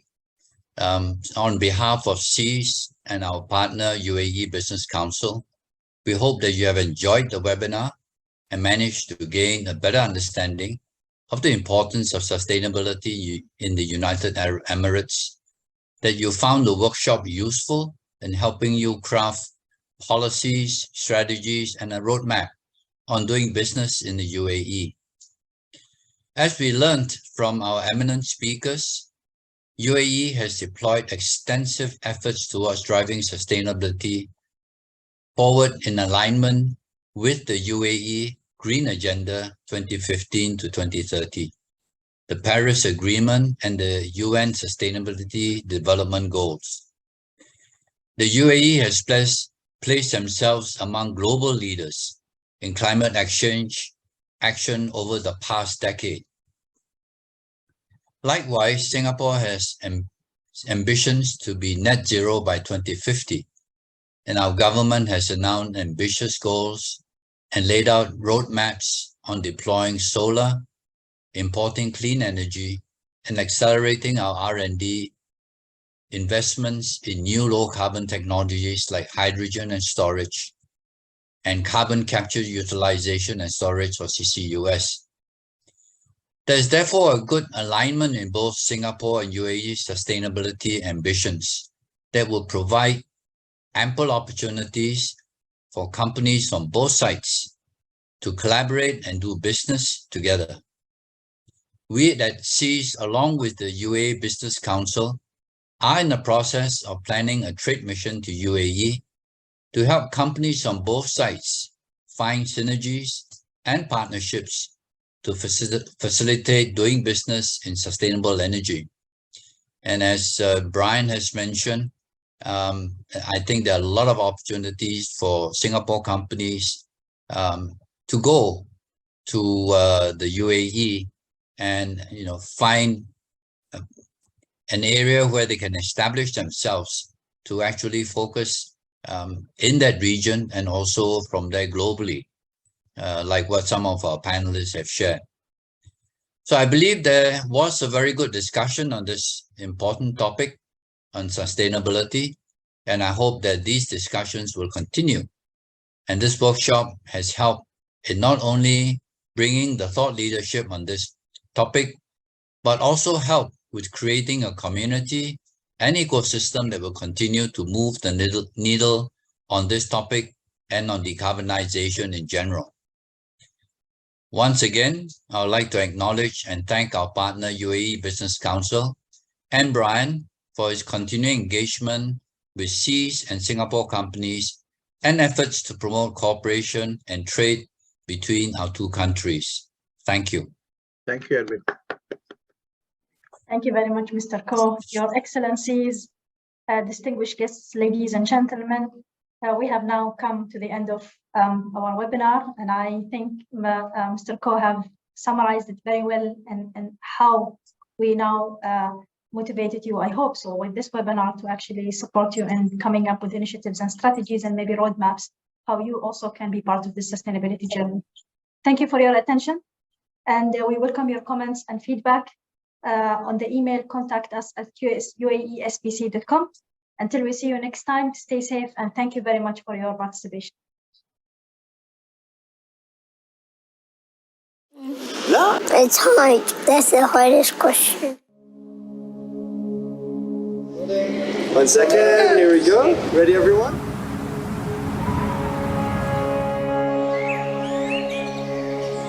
A penguin, a rabbit, and a dog. Means a lot to me. It means greenery, and that gives us oxygen. How the trees give us air to live. If you put trees on Mars, we would be able to live.